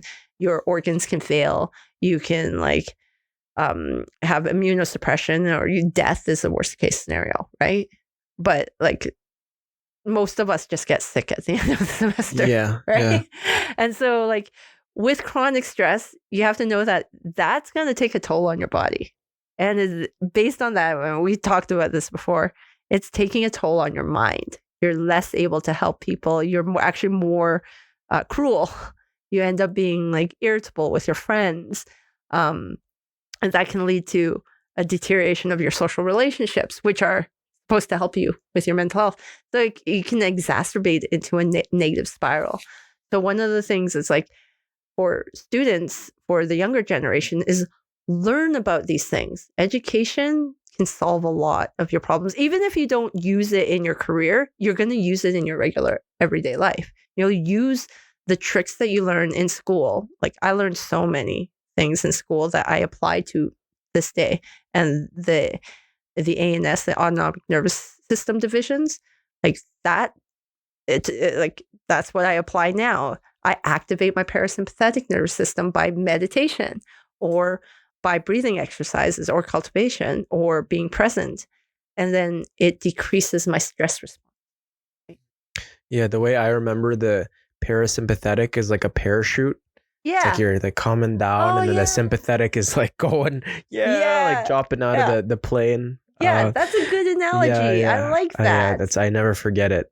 But yeah, it's just part of life is just going about those two, right? And if you focus too much on the parasympathetic, like you're not gonna get anything done. You're just gonna be you're be in the cave. Maybe you'll be blissed out, but you're not gonna make anything out of your career. Nothing will get done. Yeah. But if you focus too much in the sympathetic, then you will get sick really quick and you won't get any rest. And have you read Gabramonte's book, When the Body Says No? No. Yeah. Recommended. Yeah. It's just a book about the stress and how all these people, he makes a case of just people becoming sick with like multiple sclerosis and cancers because of stress. And he links it to all this stuff. And it's crazy how many people out there are suffering due to their own minds. Exactly. Right? Like it's just in here, we can create catastrophe. Like everything can be burning in the mind and everything could be in uproar, but then it's usually not that bad, like rarely is it ever that bad. And even then you hear of stories of people that are actually the external side are in an uproar. But internally they're not phased. Yeah. Which is like kind of that dichotomy, right? Yeah. Where like somebody could be in ruins and chaos, but they could be in peace, versus somebody could be surrounded by just great things, but they could be in hell. Like internal chaos. Yeah. Yep. How does your research or teaching in neuroscience intersect with everyday decision making or emotional regulation? So with ask that question again. That was like there it is. There you go. How does your research or teaching in neuroscience intersect with everyday decision making or emotional regulation? Oh, perfect. So the thing is, like, when I don't do as much research as I used to, although I do more of like the cheap, what I call cheap research, things that you can just acquire easy data without being invasive. So basically questionnaires and surveys, right? But one of the things that I've been looking at lately is mostly like my own understanding of neurodiversity, right? So I've been teaching a lot in like human neuropsychology, in neurobiology of learning and memory. But most of my understanding comes from my own personal neurodiversity, the autism, the ADHD. And then I take that and I deep dive into the literature, right?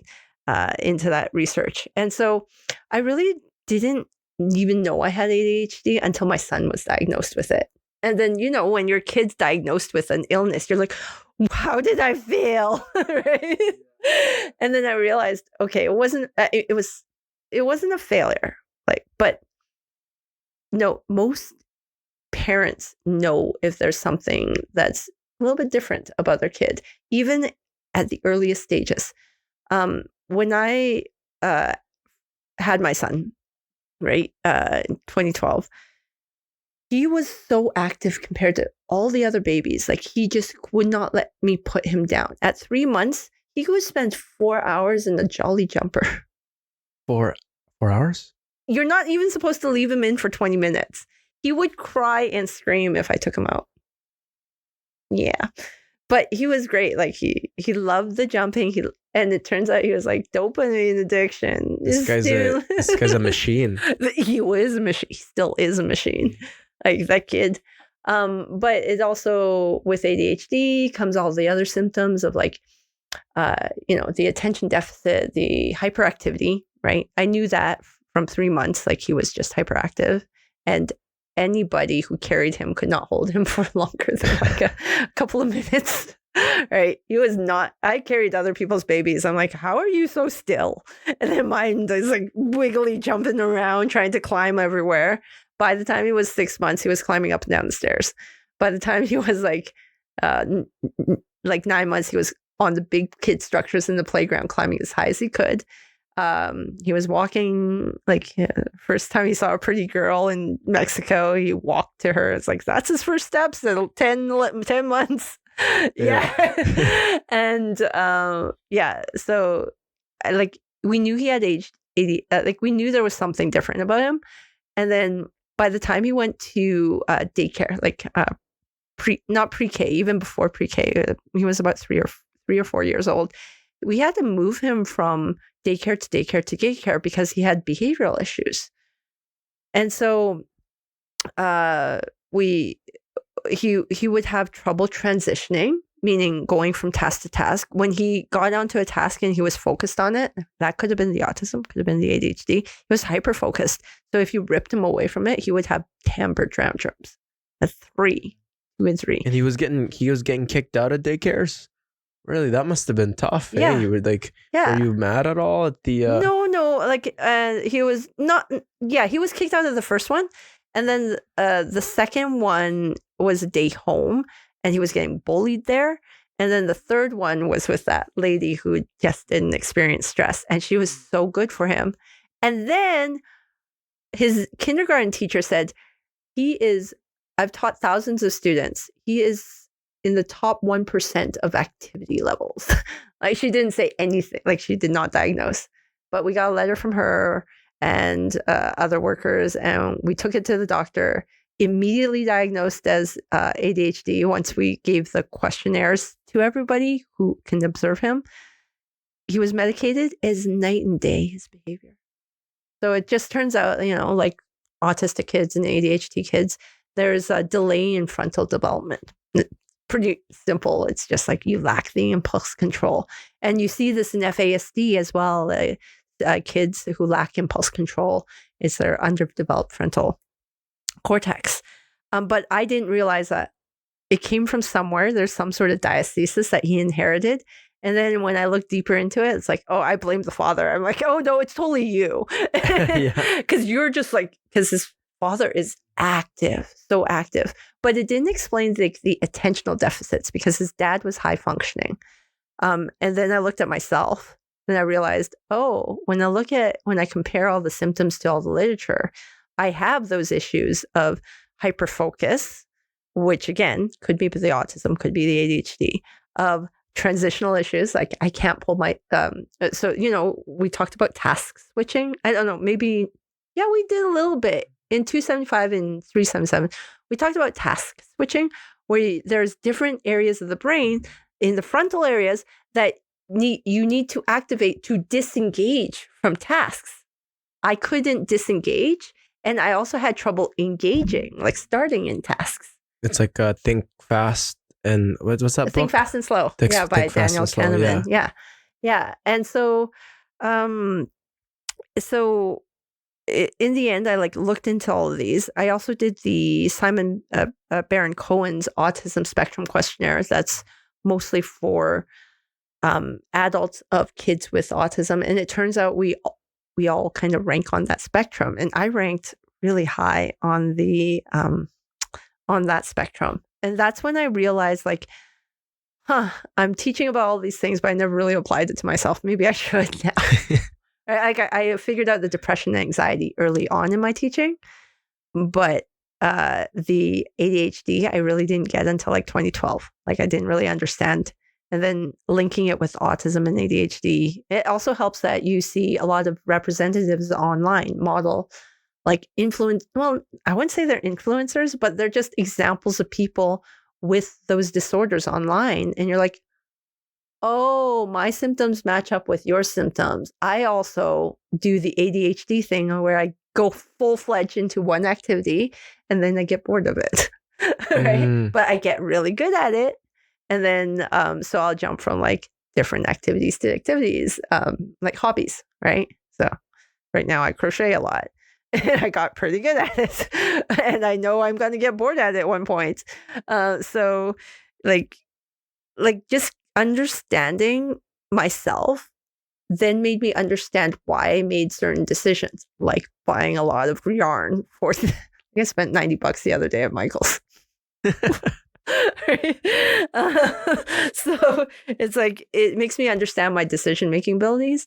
And now also understanding how to regulate my autonomic system using the habits, where I'm better able to link what I know in neuroscience to how to do these techniques in real life to manage behavioral outcomes. Right? Yeah.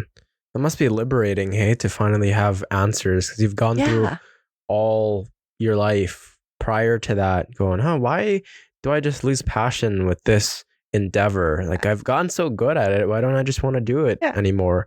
And then with your kid, it's why is he like this and all this? But thank goodness he's still young, right? Yeah. It's good to find these answers.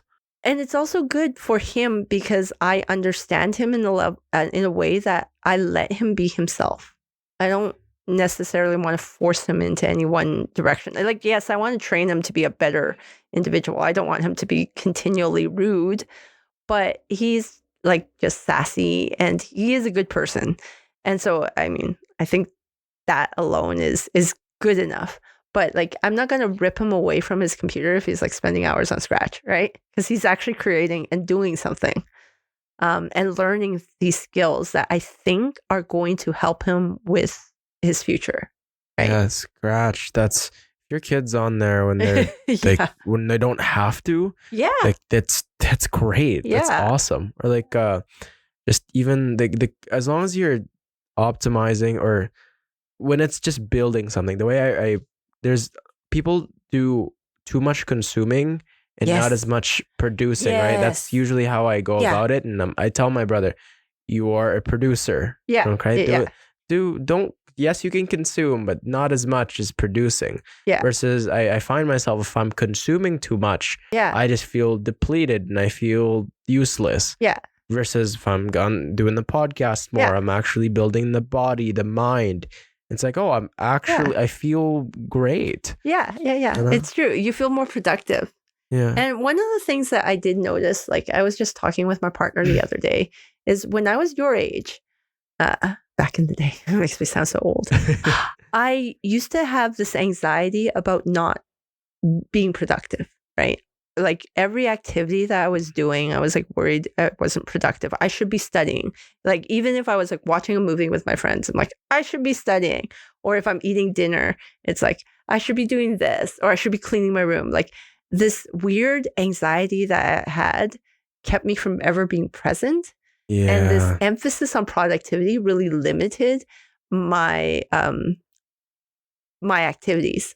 Yeah, Right? there's this idea by Chris Williamson.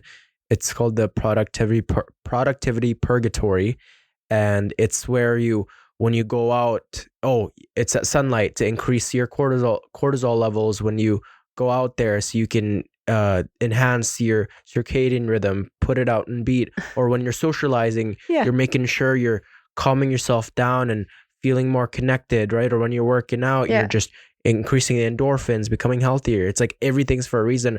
Why can't you just do it to do it? Yeah, like, exactly. Like just eat food because it tastes good, right? Yeah, or do this thing. It doesn't matter if you make a hat or not.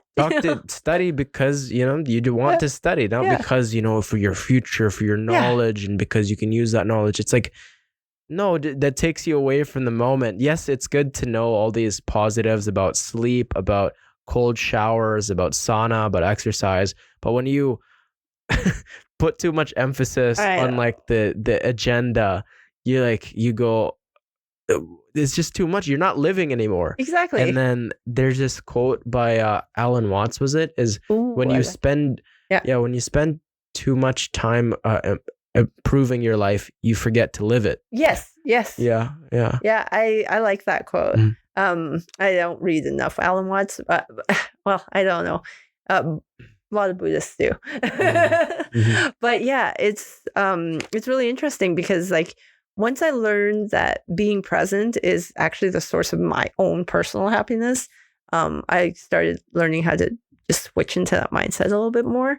And I stopped worrying about being productive. Like I still have the urge and like, I should make a podcast. I should make those tutorial YouTube videos that I said I've been want to make for like years.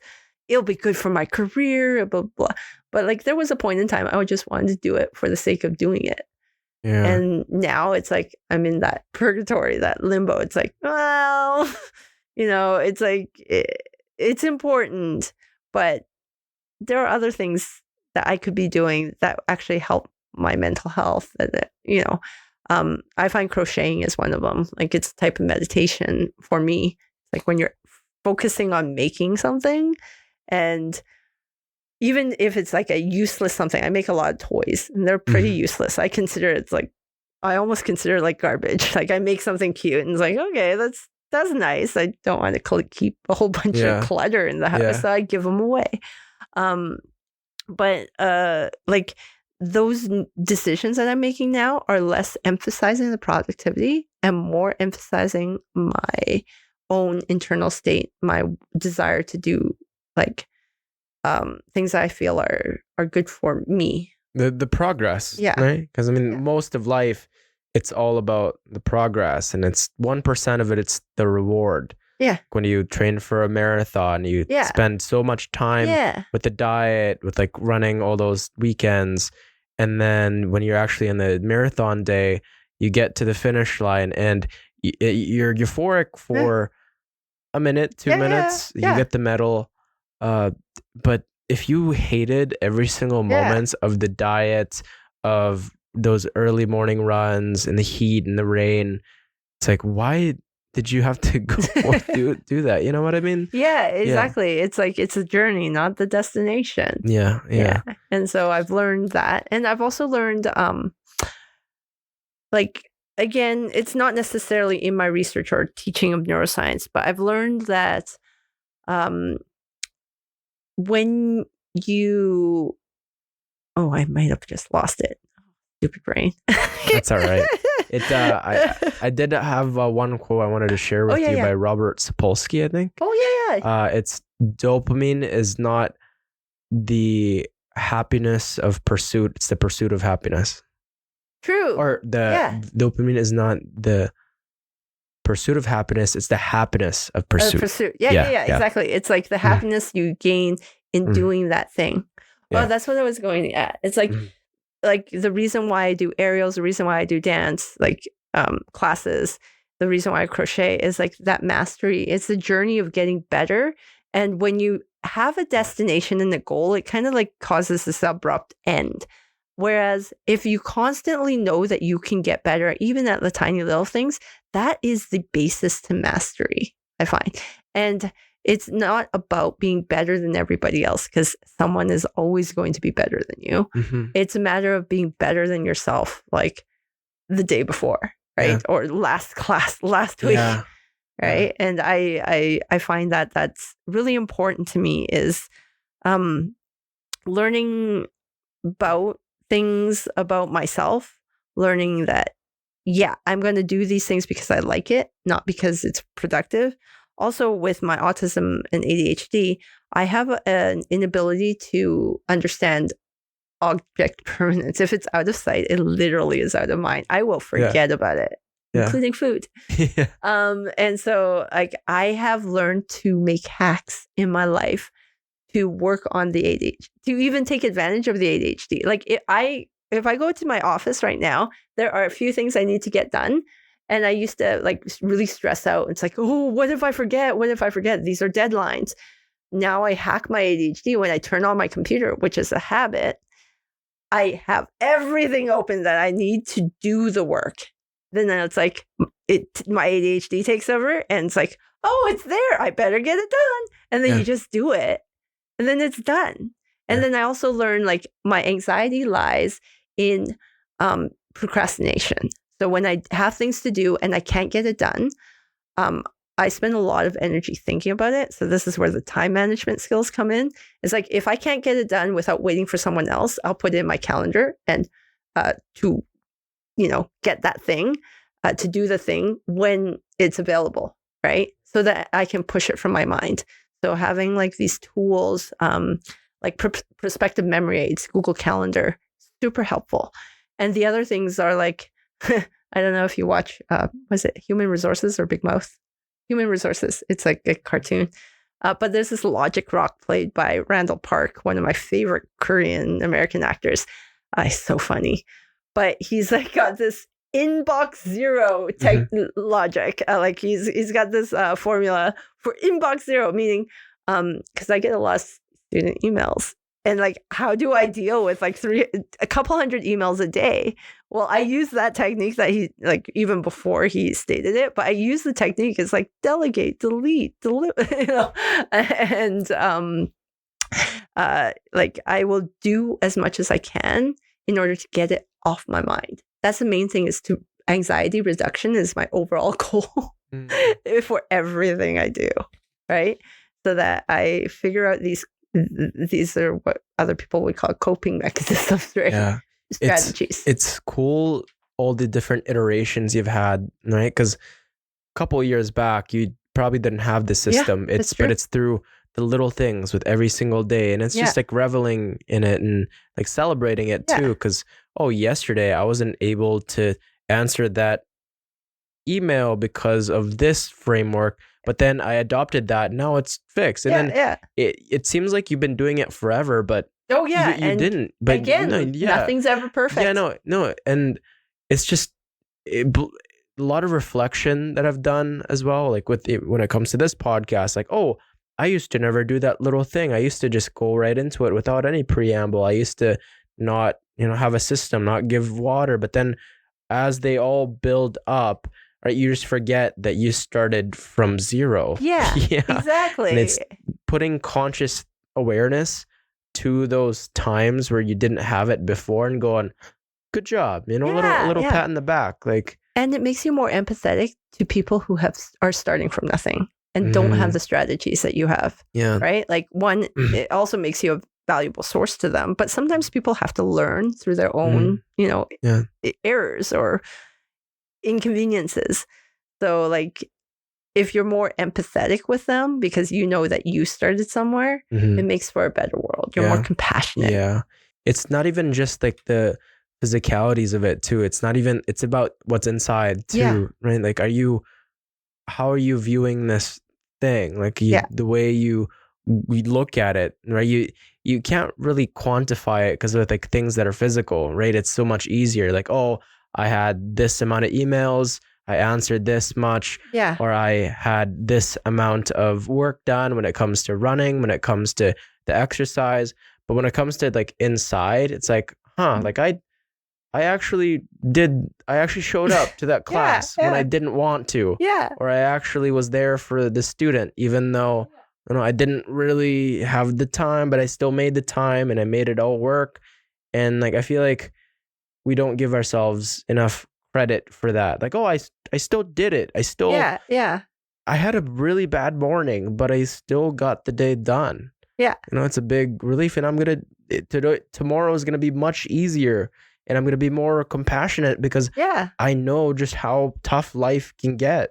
Yeah. Like I know how the mind works, and it's just I see other people suffering, and I'm like, oh wow, like it's liberating. And and you have compassion for yourself. Like you start to learn to have compassion for yourself, so that you don't put so much pressure on you. Yeah, a lot of like, the good. I like to ruminate a lot on the bad and put it like the CBT method that you do it, and actually provide answers as to like why I do certain things, right? And that's a net positive for me. Right? That's cool. Yeah, you're doing the right things. I think you're like one of those model students who has figured it out for yourself. Like you know what works for you. So what psychological traits or social conditions make individuals more susceptible to cult influence or recruitment? It's a big jump from mental health, but it's not. It's all related. So I guess maybe we should explain why we're doing this topic first. Like I'll fully admit, I was part of an MLM cult for about 5 years, and I lost quite a bit of money to it. I still hold a lot of lingering shame, and it like even though I've been out for over half a decade, it took me a long time to heal and to process and to understand how it was even a cult, and how cults tend to predate on the vulnerable. And this is my first time publicly addressing it. I've addressed it with my partner, right? And it took me 3 years to get comfortable telling him even like the slightest of details. So this is my first time in public talking about it, because I feel like I think I'm healed enough. It doesn't hurt as much to talk about. Oh, it's a privilege you sharing your story here on the podcast. Thank you. Oh, have you ever seen the one John Oliver's the John Oliver clip on basically MLMs, like Herbalife, Amway, other ones? It came out a few years ago. I know Amway. My buddy actually, he wanted me to join. Yeah, I could see him wanting you to join. You're very extroverted. Yeah. But that was after I already been, like I already knew, I was cognizant of cults at the time. So like some of the wounds are still fresh. Like when that clip came out, I was still like, it was still hard for me to address it. It was painful to watch it because it just addressed all of the things. You should watch it too. It's really funny, but it addresses a lot of the logistics as to why it doesn't work. And it makes so much sense. So for my personal story, like the way that cults kind of recruit or attract people, it's not like the person itself they're susceptible. It's like their situation. They tend to, the people who become susceptible tend to be in some sort of like transitional or vulnerable or like just a state that they wouldn't normally be attracted to that particular solution, you would call it, right? So I was recruited into an MLM cult. MLM stands for multi-level marketing. So I was recruited into this marketing cult by a really charming, really nice, like charismatic young lady. And she was like about 10 years younger than me. And I met her like that month that I had just separated from my son's father.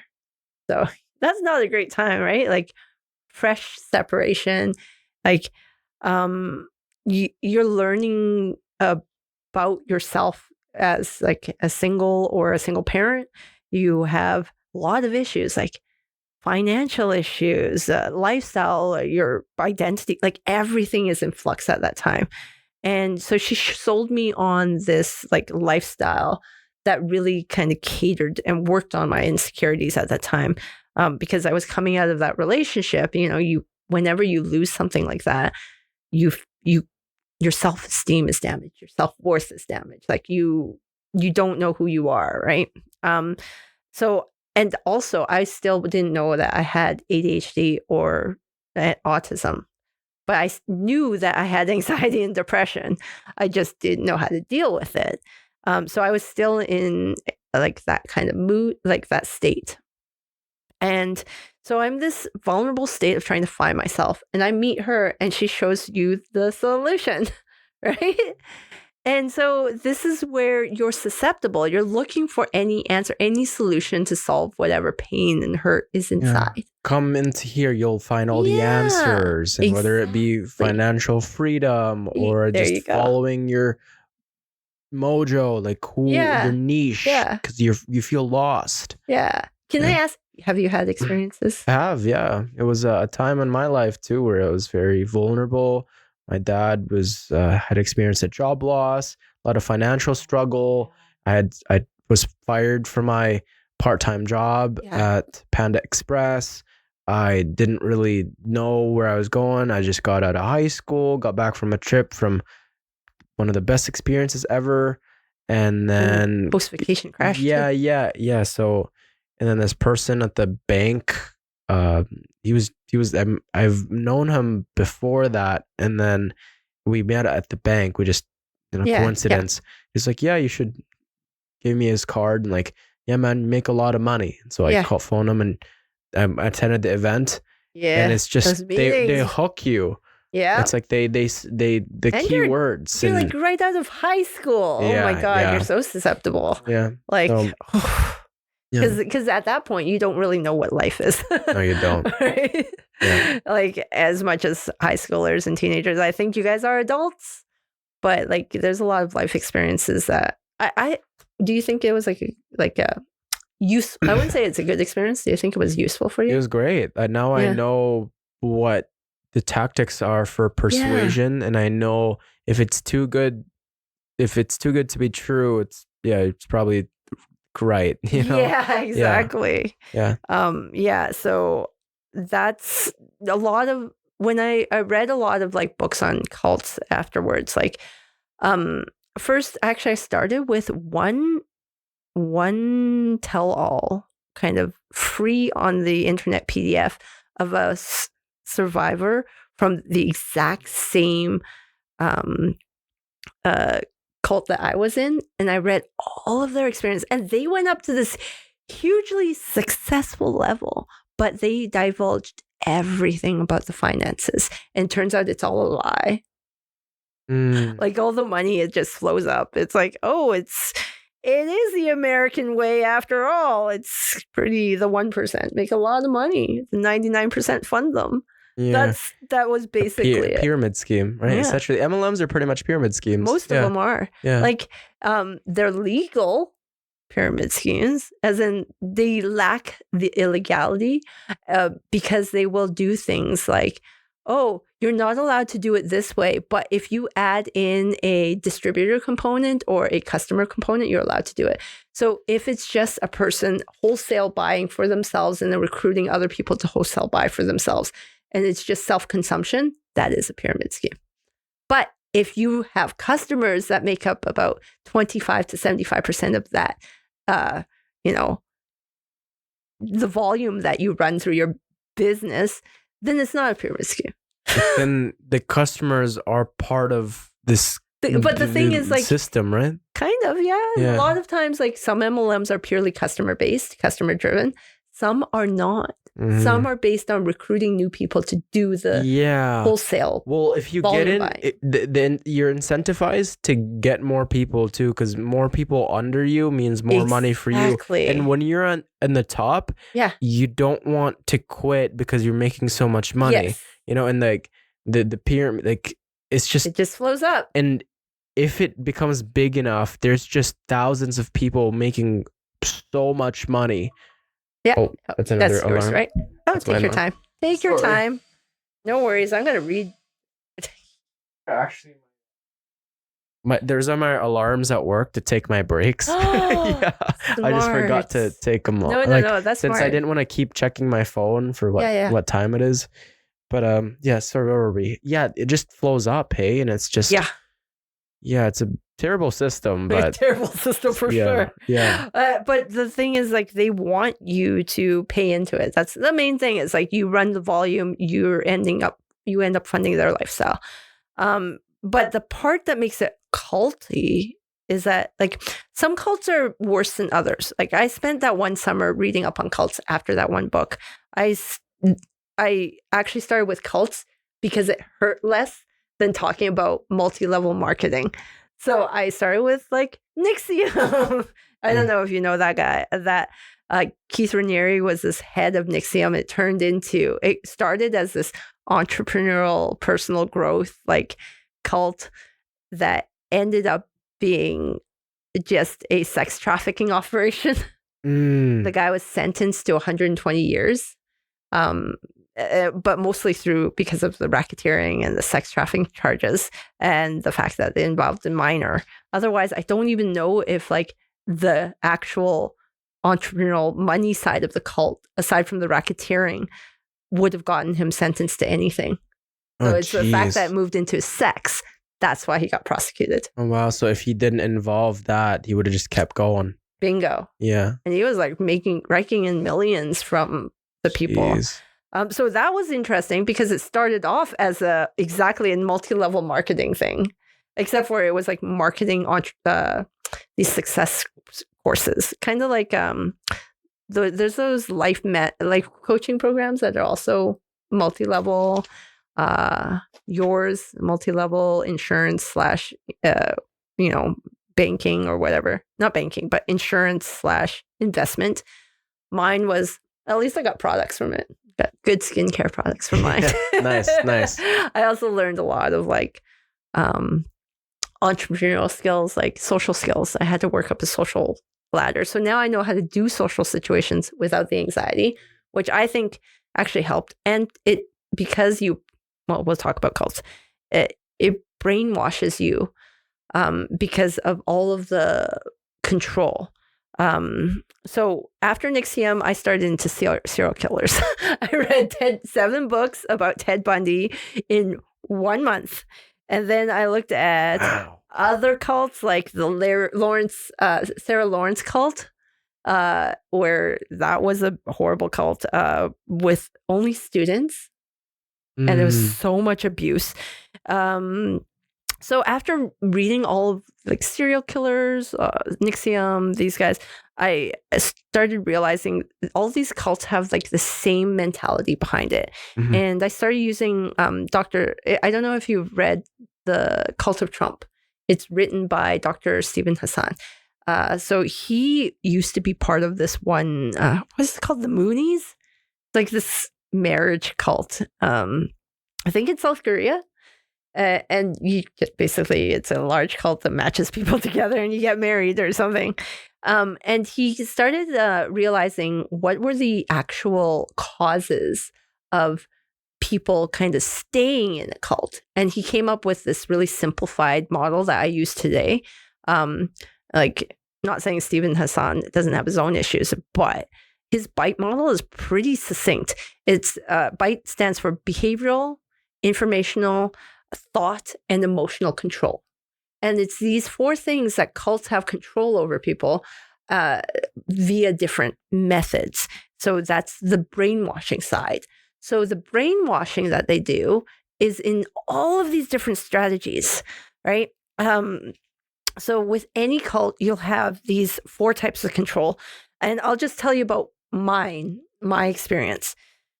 So, like any of those like entrepreneurial cults, like you got to be successful and you have to do all these success habits.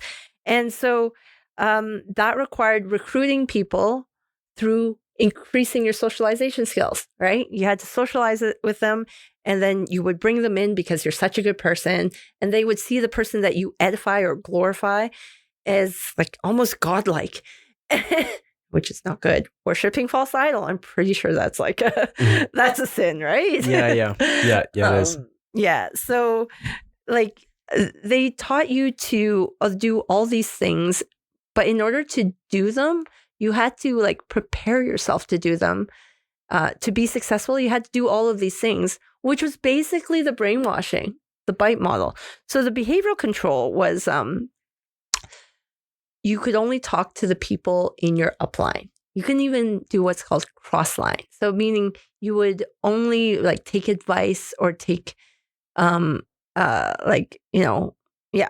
or any information from people who were like above you, or what they would say more successful. And they would say, why would you try and learn from someone who doesn't have the things that you want? You want to learn from someone who has the things that you want. And this is why you should learn from these people, because they have the lifestyle that you want.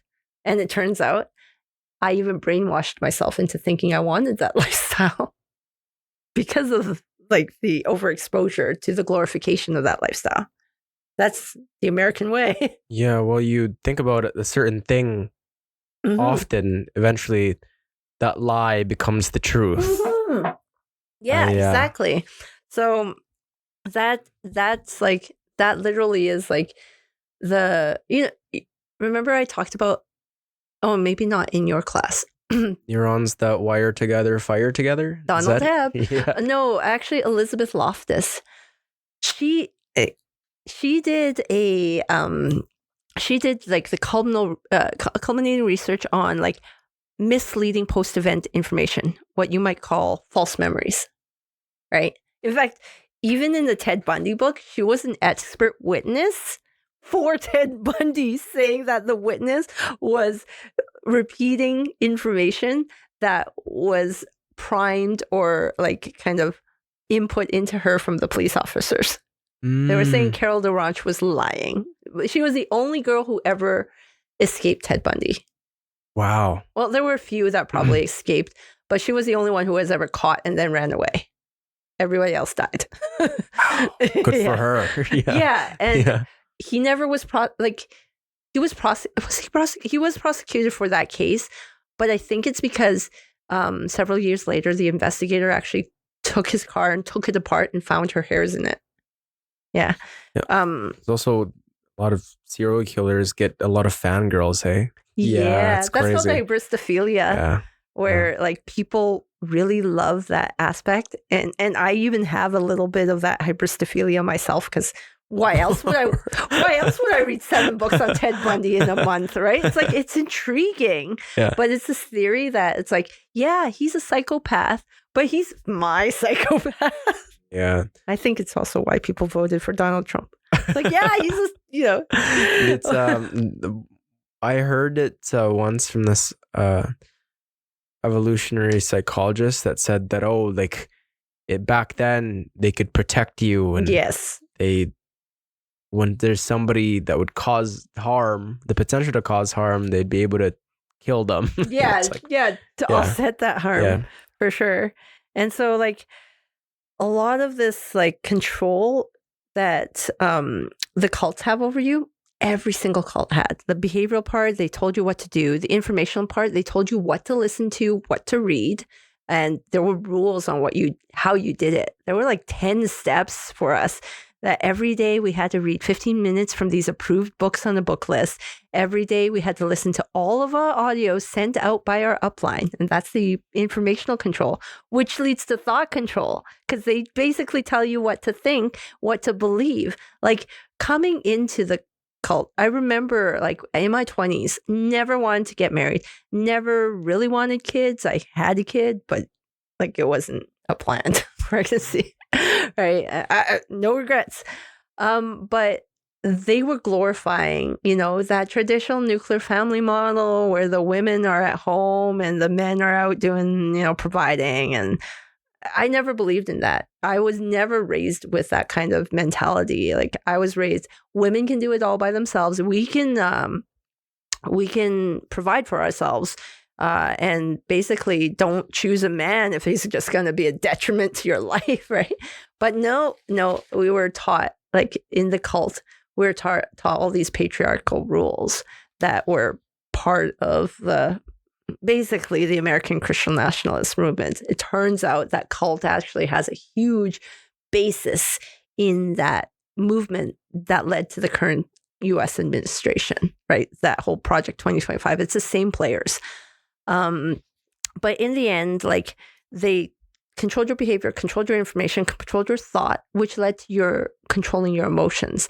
And the emotional control was like, it's the hardest, because for me, I think the autism actually kept me a little bit distant from it, because what I was lacking at that time, what made me susceptible to recruitment was like, coming out fresh post separation, you lose a lot of your social network, and they provided that, but it was never as deep or as tight as the ones that I had in my youth, in my 20s, right? It was always on the surface level. But other people, I feel like, connected way more deeply with their upline because they controlled their emotions. Because you had to counsel with them. You had to go to them with your problems. They would help you solve it because they live the lifestyle that you want. So you want to solve problems their way. And that all the behaviors that you were supposed to do, it was like 3 to 4 hours of audios, 1 to 2 hours of communication, 1 to 2 hours of like reading, and then the rest of the time you had to go out and recruit, which they called show the plan, or STP, or start the process, right?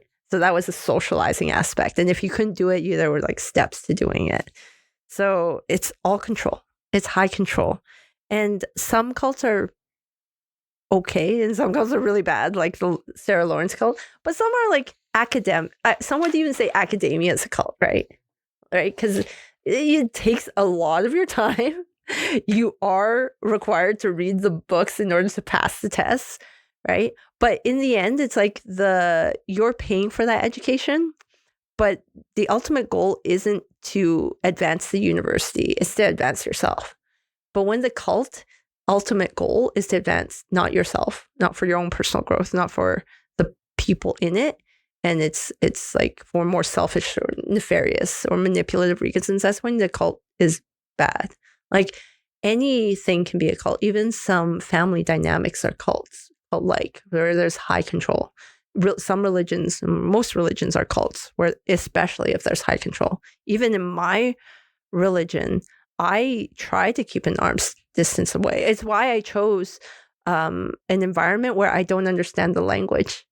I don't speak Mandarin, so I can't get involved with the politics. I just can't. Yeah, it really depends on who's in power and what their intentions are, right? Yeah. And it's like in a business, usually the culture can be seen through the workers because it trickles down. It does. And you can sense it. Like, from a healthy perspective, you can see the toxicity. If you submerge yourself a little bit, you get to see, oh, this is acidic. Like, this is not good. Yeah. But it's that need for belonging, right? They really pull on your heartstrings when you're in your dire times. Yeah. And in your experience or studies, how do cults use manipulation tactics that tap into basic human psychological needs like belonging or certainty? Right. So in that half year where I did that autistic rabbit holing, looking into cults like Nixium, Sarah Lawrence, I listened to everything. Like, I even listened to court transcripts. Wow. Yeah. Like people who, like, not court transcripts, rather, whatever I could get my hands on. But there were some people. Were you teaching at this time too? I was. Oh, wow. That was like when was Keith Raniere prosecuted? It was like right before R. Kelly was prosecuted. Oh, wow. Yeah. So it's like, he was sentenced to 120 years, and then his case set precedent for R. Kelly's case because they were able to like pin racketeering on him, on Keith Raniere, the leader of NXIVM, and they realized this is the same way that we're going to prosecute R. Kelly. Yeah, so their legal precedent set legal precedent, like they set legal precedent for R. Kelly. It's racketeering. So I thought it was really interesting, personally. Wow. But there were, as you know, like they don't release court transcripts for a while. So what I was doing was I was listening to podcasts of people who were invited into the court system. They would sit there every day, and then they would come out, and then they would talk about it, right? So right now, the new one is Diddy, right? So Diddy, there's yeah. one influencer, I don't listen to her too much because it's negative. It's not negative. It is negativity. It's fascinating.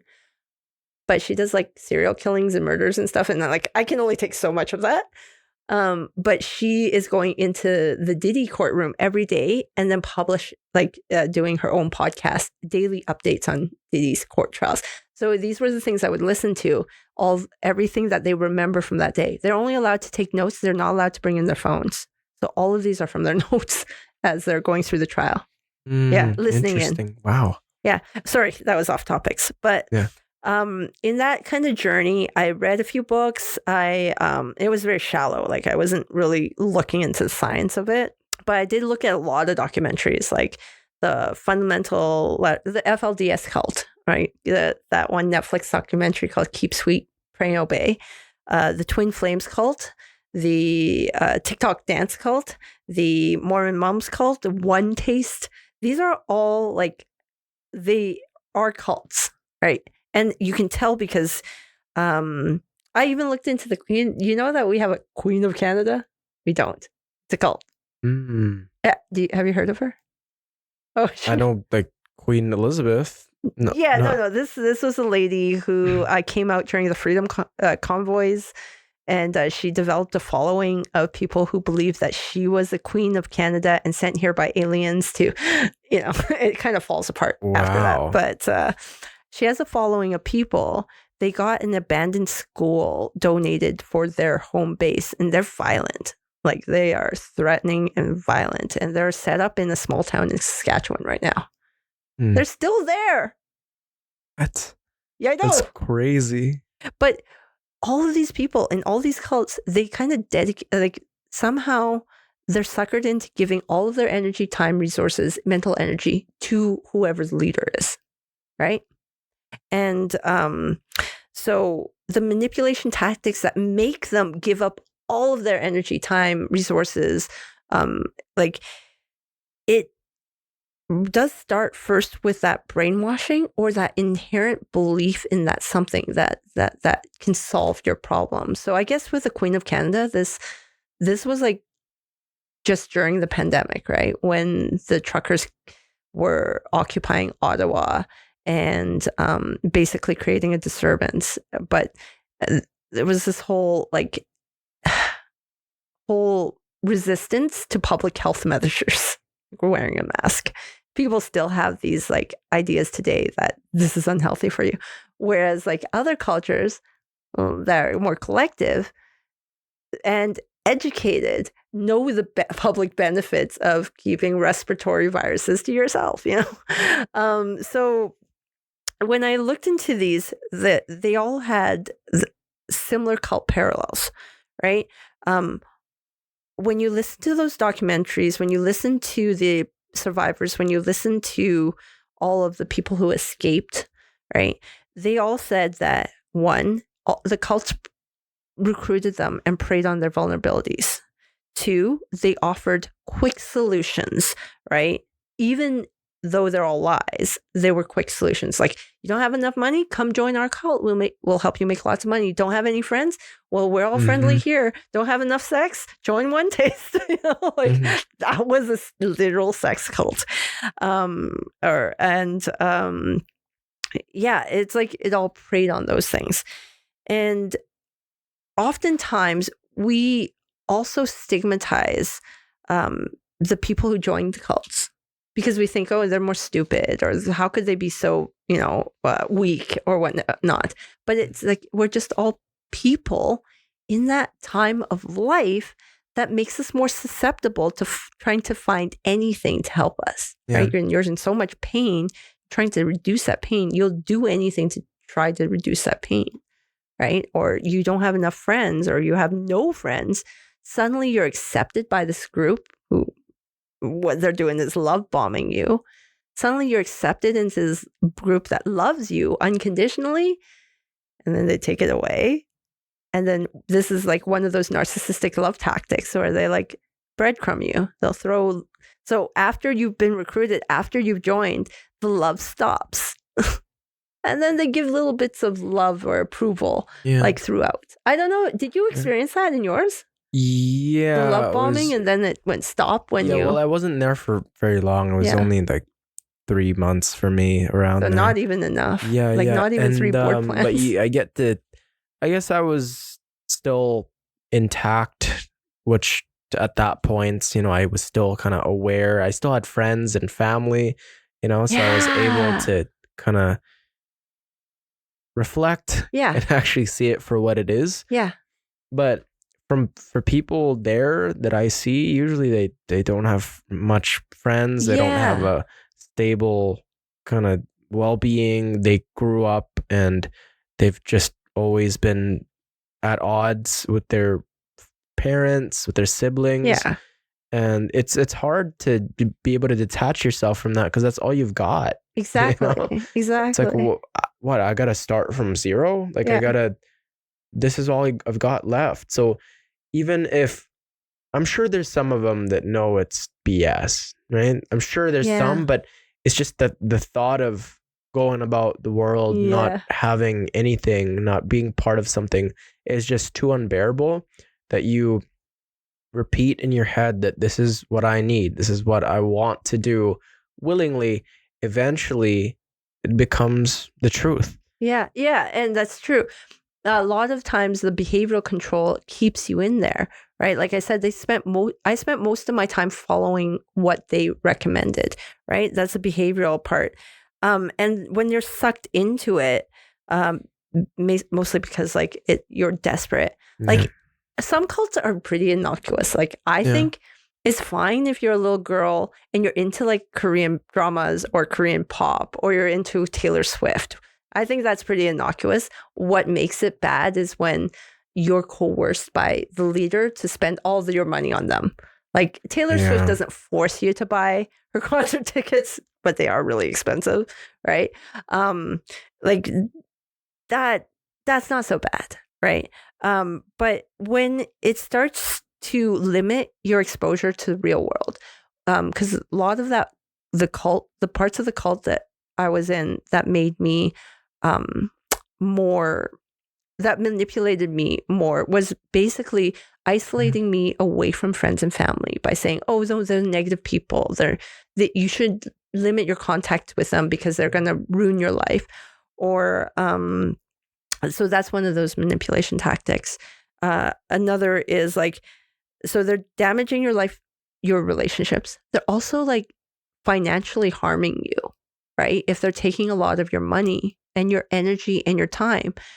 There was a point in time where I had just like lost my job, and I knew what I was worth. I knew what I was supposed to do, but they were trying to get me to take something that was to keep me in desperation so that I would stay with the cult.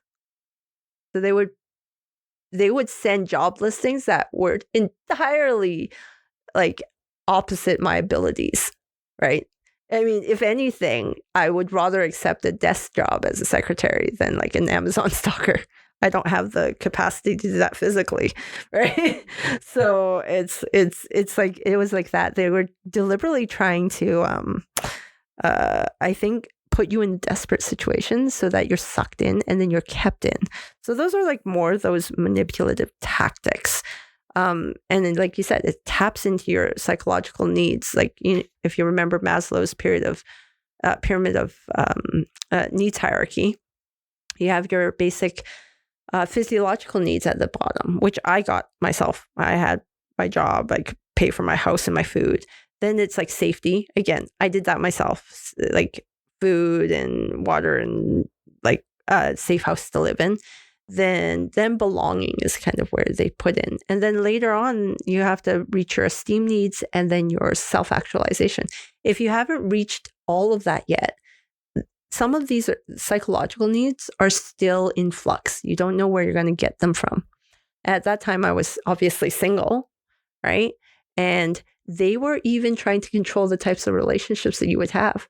Well, you should date someone who's willing and open, like, to be with us, like to join us. They should, if it's meant to be, they will understand, right? And then that really limited my dating prospects. Yeah, and I'd say if you can't even access safety, then you're at an even worse situation because they're gonna offer that to you. Yeah. And if even lower, if you can't access just the needs, then they'll maybe if they give you food and then they work you your way up, and then thankfully that cult was looking for successful individuals. It was mostly people with money because they wanted your money. But a lot of that control makes you so tired that you can't think critically anymore, right? And a lot of the people were very they were actually successful in their own right. You had doctors, lawyers, engineers. You had everybody. Yeah. Right. When incredible people are around you, right? You're like, this it must be legit. Yeah, it must be legit. But then when you don't have that critical thinking, it's just you just kind of go with whatever. Exactly. And a lot of times, like for those kinds of cults, I bet you had it with yours. Did you have meetings every month or twice a month? Like a week, every week. Oh my God. Yeah. Okay. Ours was every month, sometimes, or twice a month. And then every quarter we'd have a big conference that we'd go to. And it would be like 20,000 people or something, or 10,000 people. Like it's a huge amount of people. But it would like gather the whole Western US and Canada in the same place. The energy was enthralling. It was certainly something that was captivating and motivated you and wanted it made your dreams come true. And you look at these people who are living your dreams. Yeah, they're on stage and you see everybody around with their sparkling eyes. Yeah. Okay, so they did make you go to one of those. And then the presentations of how much money does anybody want to make? And then somebody's like, 100 grand. It's like, that is possible. It's like they're granting your wishes already. Yeah. It's like, is it really that easy? Yeah. It's like now I always think nothing worth having comes easy, right? Exactly. But it's like nothing worth having comes easy. You can't just make it. You snap your fingers and even their strategies that they're teaching you at those meetings every week, right? Like you had to do the things that they needed you to do, but they would always glorify or edify the same people who were like making lots of money. And so if you see all these like really intelligent people cheering on the person who's actually technically sucking up all the volume, you think it's legit. But and like that's part of that behavioral tactic, right? So it seems like those harming cults, their goal is twofold: money and power, right? So whether it's like power over people or sexual power or just taking their money, in order to get those things, you need to recruit people, right? And so we already talked about how they recruit people. And now we're talking about the maintenance part, maintaining the obedience to the cult. The MLM cults, the multi-level marketing ones, those are the ones I'm more familiar with, like yours and mine were multi-level marketing, right? And it's a numbers game, kind of like Scott Galloway. The more that you approach, the more chance someone will say yes. But 99% will be no, right? And so it's a numbers game. And then you're taught in these trainings, you're taught from the ground up, which helped me because it taught me social skills. But you learn how to be friendly. You learn how to smile and chat with people. You learn how to deepen those conversations quickly to earn their trust. And then you're taught to introduce them and to get them into those meetings so that they start brainwashing themselves, right? They listen to them. I was like, oh, yeah, that makes sense. Oh, yeah, we can make lots of money that way. And then you tell them, oh, you have to come every week. And then you have to come every month. Those meetings are part of the brainwashing. Right? It's a whole it works into that conformity. You remember I don't know.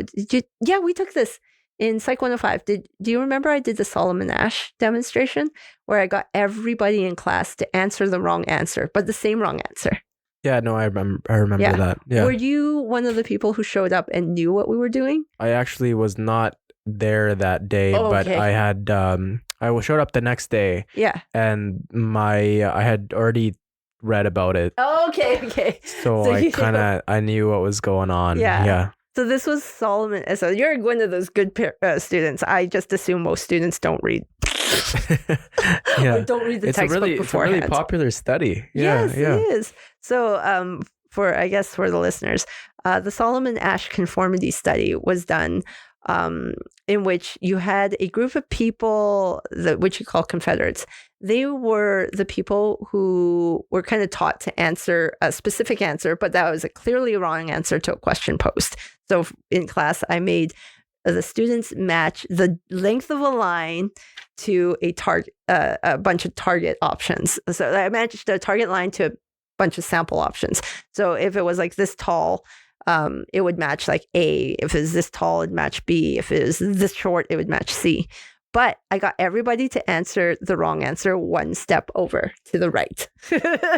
And everybody knew what they were doing. We did a couple of practice runs. So then the next class, so in the Asch study, they brought the Confederates in and they had one participant that was a true participant, didn't know the study. And then they asked everybody the same question. Hey, match the line, the target line to one of these reference lines. And everybody would answer the wrong line, but they'd answer the same wrong line. And then the participants either had the option to conform to everybody else or answer the right, reference line, which was different from everybody else. And what was really common is that the people who conformed, most people conformed, they would answer the wrong answer even though they knew it was wrong. And when debriefed, oftentimes it's because you feel that feeling of discomfort of not being like everybody else. That's what those meetings do. You're set in a location. People are encouraged to cheer for certain things. And then it's like crabs in a bucket or monkeys going for a banana. Like they just learn to cheer for those certain things that when you bring new people in, those new people learn how to act to those certain things. Like, oh yeah, and cheer for like they applaud for certain phrases. This is how it is. Yeah, like if you brought a kid and if you told them pencils were called apples, they're just gonna submit. Right? Yeah, that's what everybody was doing, and I want to feel belonged. And if you get an adult who doesn't know any better, especially in a state where they're not reflecting as much, they're gonna clap and they're gonna cheer when everybody's cheering. I forget which study this was. I think there's a YouTube video on it, but they brought in a bunch of people into this waiting room, I think for whatever appointments, and then there's this bell that would ring, and so at the start they would have some actors stand up, like there'd be like maybe 6 of them, and you heard of this? It's another conformity study. And the people that would look around, there'd be like 2 of them. They would also stand up when the bell rings, and then they'd sit back down after that, and then as soon as it would ring again, they'd go back up, and slowly the actors would kind of leave, and eventually there'd be no actors, and you'd have these people who don't know why they're doing it have the bell ring, and they just stand up, and there'd be no actors in it. The system just perpetuates itself. And it's just, I feel like that's kind of how MLMs work. That right? is exactly like that's one of those manipulation tactics. They cater to that sense of or they rather work on that cognitive dissonance that happens when you know you're right but everybody else is doing the wrong thing. It's like it feels so uncomfortable, it's so dissonant that to just ease the discomfort you just do what everybody else is doing. Like that happens quite a bit. I mean, it is an issue with some conformist societies. It's less with individualist societies. Like you see lower numbers of conforming participants. in like Canada and US, but higher numbers in things like, you know, Asian cultures. But like you can systematically basically tweak this study. If you have one confederate that answers a different wrong answer, but it's still wrong, the likelihood of a person answering the right answer is higher because you see some person dissenting. If only one person answers the right answer, that's enough for you to answer the right answer, even though the rest of the room is answering the wrong answer. So you can tell like it's pretty easy to manipulate, but you have to like have high control in order to keep people into those cults. This is why they don't want you talking to people who dissent. Yeah, because they'll be like, hey, Yvonne, right? Like, don't you think that this may be bad because it causes you to think? Yeah, not just think, it's like you value the people who are talking to you, right? And it's like, oh, this is not for a cause. I'm just talking to a friend right now. No, there's not as much thrill. It's like that life isn't about the thrill, right? Because with every single interaction that you have in cults, it's like magical and it's supposed to be like curing cancer and and that's true, they do granting wishes, and it's like everybody's googly eyed, but it's like life's not like that. You know, you just you got that thrill. Okay, so I never got that thrill per se, especially for every meeting. It ended up just being boring and the timing waste. Oh yeah, but I was in it for 5 years. Oh, right, 5 years. Yeah, wow. 5 years. But they taught you, like as you said, they taught you the solutions, which were mostly lies. They deified people who had more money. And they also taught you how to answer negativity. It wasn't negativity. It was just people who are trying to help you with what we call thought-stopping cliches. Have you heard of those? These are like just automatic statements that come out when someone's trying to make you think or make you kind of consider your position. And you come out with this. Like comparing things to Hitler would be a thought-stopping cliche, right? So one of the things they would teach you is how to respond when someone said, are you sure you're in the right thing, Yvonne? Maybe you should maybe take a step back from what you're doing. Or things like, you've changed. I don't really know who you are anymore. And I'd come out with like, but I've changed for the better. You want me to stop my personal growth? And these are the things that you were taught to say. Wow. Right? So they prepared for they counteracted kind of the possible criticisms. Exactly. And they told you, oh, this is it's gonna happen.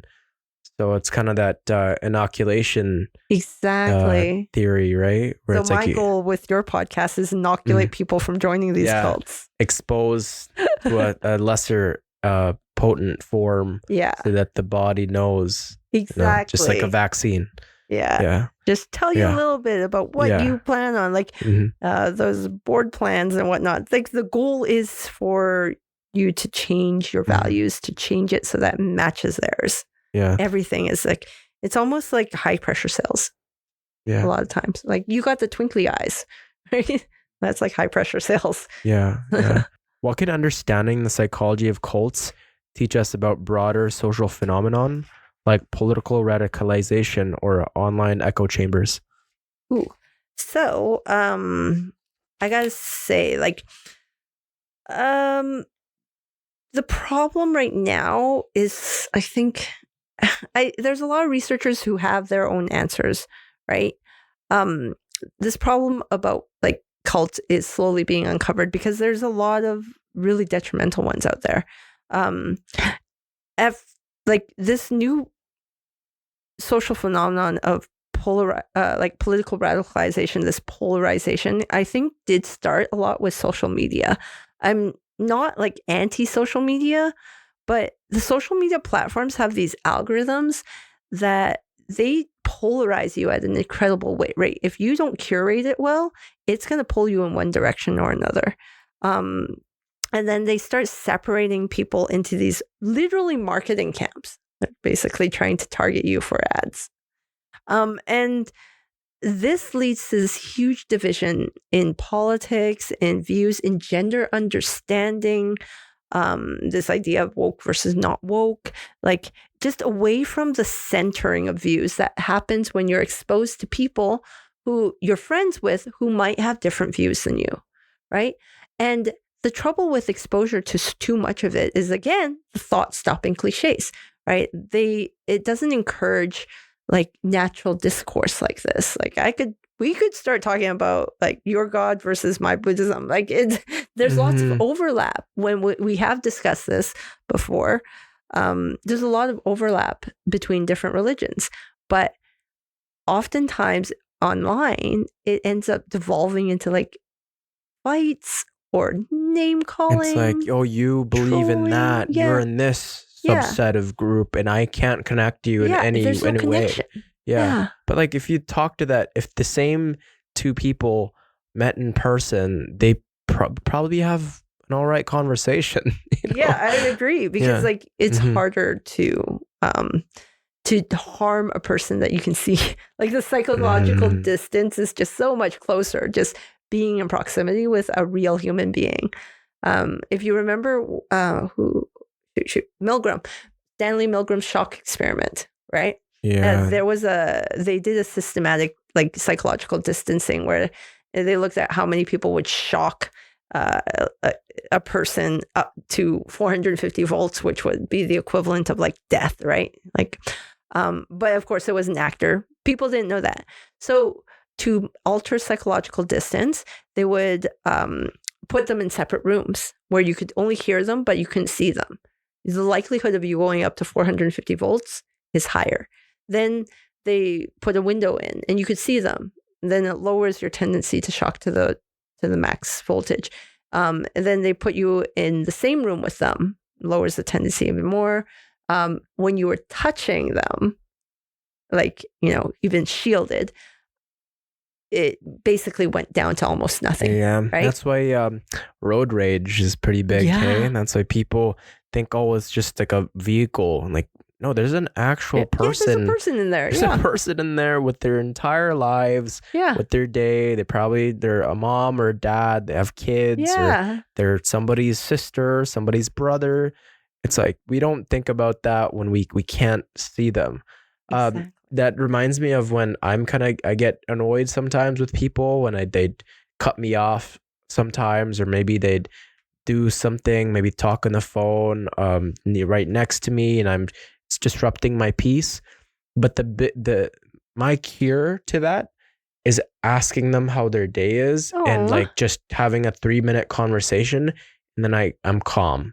Rarely does it ever escalate to like, wow, this person sucks. Yeah. Like, it happens. Yes, of course. Like, oh, it was a bad idea. But usually it's like, oh, they're just a person, right? Their name's John, and they're just maybe stressed out, and we actually connect on sports, or we connect on podcasts, and we are both, really disciplined. It's just you can connect on something. Yeah. But then social media polarizes you. And completely.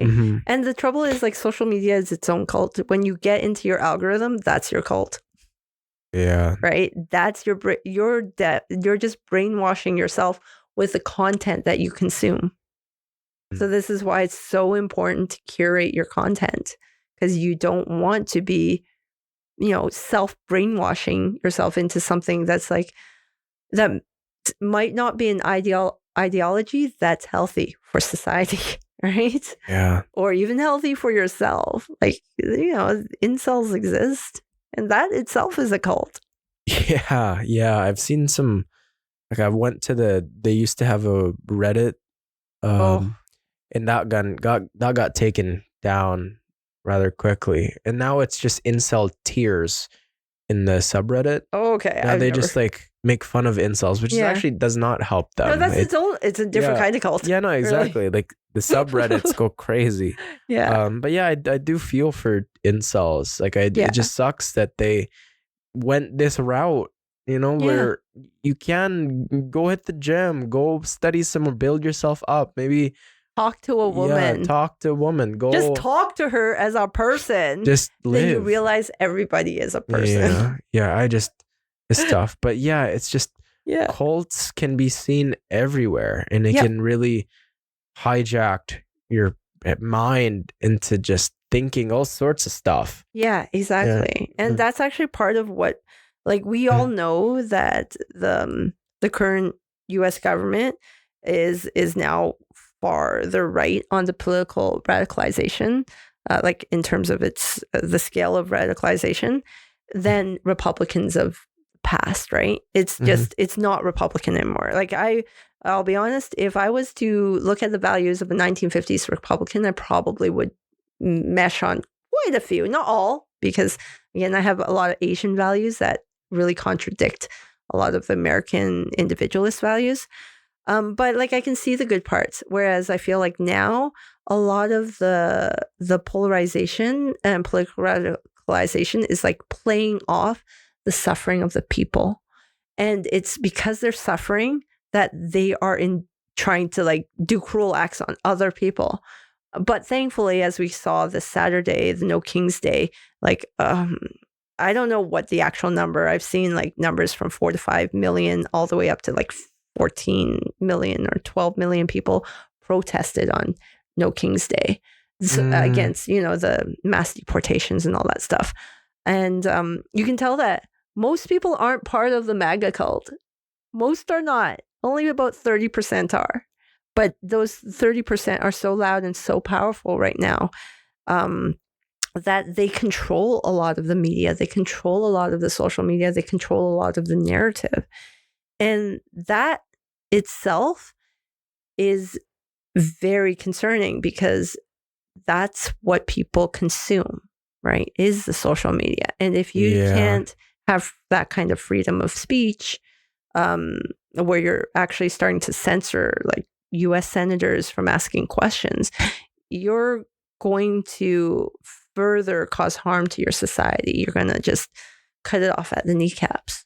I mean, I think it's already been cut off at the kneecaps, but it must be. You must have learned to find the silver linings in like the 5 years you've been in the cult, and kind of it's reflected in the way you go about things in life, in the way it all makes sense now. Yeah. Like seeing the way people interact and seeing how society's going. And it's just, It also makes you more aware. Like part of it is just you gain empathy for people who are coming out of cults, right? And then you have to celebrate them. You can't like re-stigmatize it.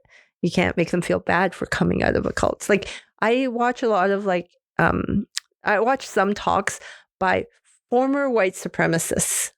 Oh, wow. Yeah. White supremacists who they will openly admit, we used to beat up Black people for fun. Right. And they'll come out and they'll start speaking to the world about how wrong their view was, and how it was difficult to get out of it and what got them out of it. And basically the unifying theme is like, as long as you have those few social relationships that you keep maintaining while you're in the cult, even like they'll either like stop talking about it with you, but they'll still be there for you. That's enough safety to remove yourself from it. The way I see it too is it not even just in cults and just life, is like reality is like a straight line, and many of us, actually all of us, deviate away from that reality and we start getting delusional. And it's our family and friends always reel us back in, and we do the same for them. And it's this constant system of pulling each other back in. And it's just, if we didn't have the fabrics that underlied us, that connected us all together, and if we just stayed in our own bubble, who's going to pull us back into reality? We just get sucked into the vortex of who knows what. I know. Right? But I mean, like, not all cults are bad. Of course, right? I want to make sure that I don't stigmatize all cults. Like, I think it's fine if you're a teenager or an adult, doesn't matter what age. If you love Taylor Swift or BTS, I think that's fine. Right? It's fine to like go deep dive into that. That's kind of what autistic people do. We just have these little circumscribed interests. And it's fine if you find your social group in other Swifties. But what's not fine is when it starts to harm you. But when it is great is like, did you know like the BTS army? That's the fans of BTS. They were able to raise, what was it, $1 million for the Black Lives Matter movement, right when George Floyd died. That's when they raised the $1 million. Good Like for them. and I don't know if it was just South Koreans, but I think it was majority of South Koreans Wow. organizing funding for US. That's I didn't know that, but that's incredible. Yeah, and then BTS matched it. Oh wow. Yeah, they paid another $1 million or something. Be like the last group I'd want Really? like think of to not that they're bad. I'm just saying like because they're Koreans. Like, it's just so, why would they care? It's so like well, how does that connect? You know what I mean? As BTS Army myself, I did a lot of research on them. I don't think it's a bad goal, but like I won't pay for any of their merch. I did get gifts though, but like they realized at an early age that they loved rap. Rap, predominantly Black culture, right? Yeah. They appreciated that. They didn't appropriate it. They actually went overseas to learn it from Americans. That's right? awesome. Yeah. So like they have a very deep their own deep history. I mean, they were like 15, 14 years old going to America, learning about, hip hop, right? But it's like they understood the relevance that people are people regardless of their skin color. They had that empathy. They had the right views, even though they were children. Like they were literally, I think the youngest was under like about 20 years old at that point, right? And that's when they raised the $1 million. Right. Yeah. Thank you so much for coming on a long-term podcast. This has been a phenomenal experience. It seemed like only yesterday it was my Psych 105 class and you were there. I didn't know anything about academia. Like I had just come from like a construction background and I didn't really know if I wanted to do school, but then I started reading about psychology and now here we are, Yay! It's thank you so much. No, thank you for inviting me. You're a really good person. Like I really, really enjoyed how like you came up to my guest speakers and like you thanked them. You just made them feel really welcome. They remembered you. Oh, really? Obviously, Evan does. Yeah. But like the one for epilepsy also remembered you. Yeah. It's like, oh yeah, that really friendly kid. Yeah. I really just want to get to know people. You're so outgoing and so extroverted. You're a good person. Like you honestly have a really good heart. I do hope I think there was a point you wanted to be a politician in the Philippines. You still? Yeah. One of these days. Yeah. I hope you do. Yeah. You speak the language and everything, right? Mm-hmm. Like you can function. In my city, be like the mayor or something. No, that's a great memory. Wow. Yeah, I can't believe you remembered that. That was you did tell me. I mean, like I remember not quite a bit. I remember some things. I know your love for Andrew Huberman. I love Andrew. Yeah, I know. It was because of you. I was like, "Who is this guy?" Oh, really? And I looked into him, and then there was like some things I didn't like, but then I'm like, his science is decent, but it's not bad. Like in terms of science, I think Huberman actually does do pretty well. In terms of ideology, it's a bit of a bro podcast for me. Too bro-y, a little bit bro-y, but you know what? You're a good bro. You're one of the good bros. Thank you. Thank you, Dr. Yvonne Wong. Thank you. Thanks, you bring so much value to so many lives on campus, and I feel that your honesty and just compassion for the students is making a great positive change. And thank you so much. And thank you for those kind words. Yeah. And as always, to everyone listening and watching, there is a place for you in this chaotic world. Never lose hope, strengthen your faith, and keep out long term. Dr. Yvonne Wong, everyone. Bye. Peace. Thank you, guys. Peace. That's it. Oh, that was good. Almost Thank you. 3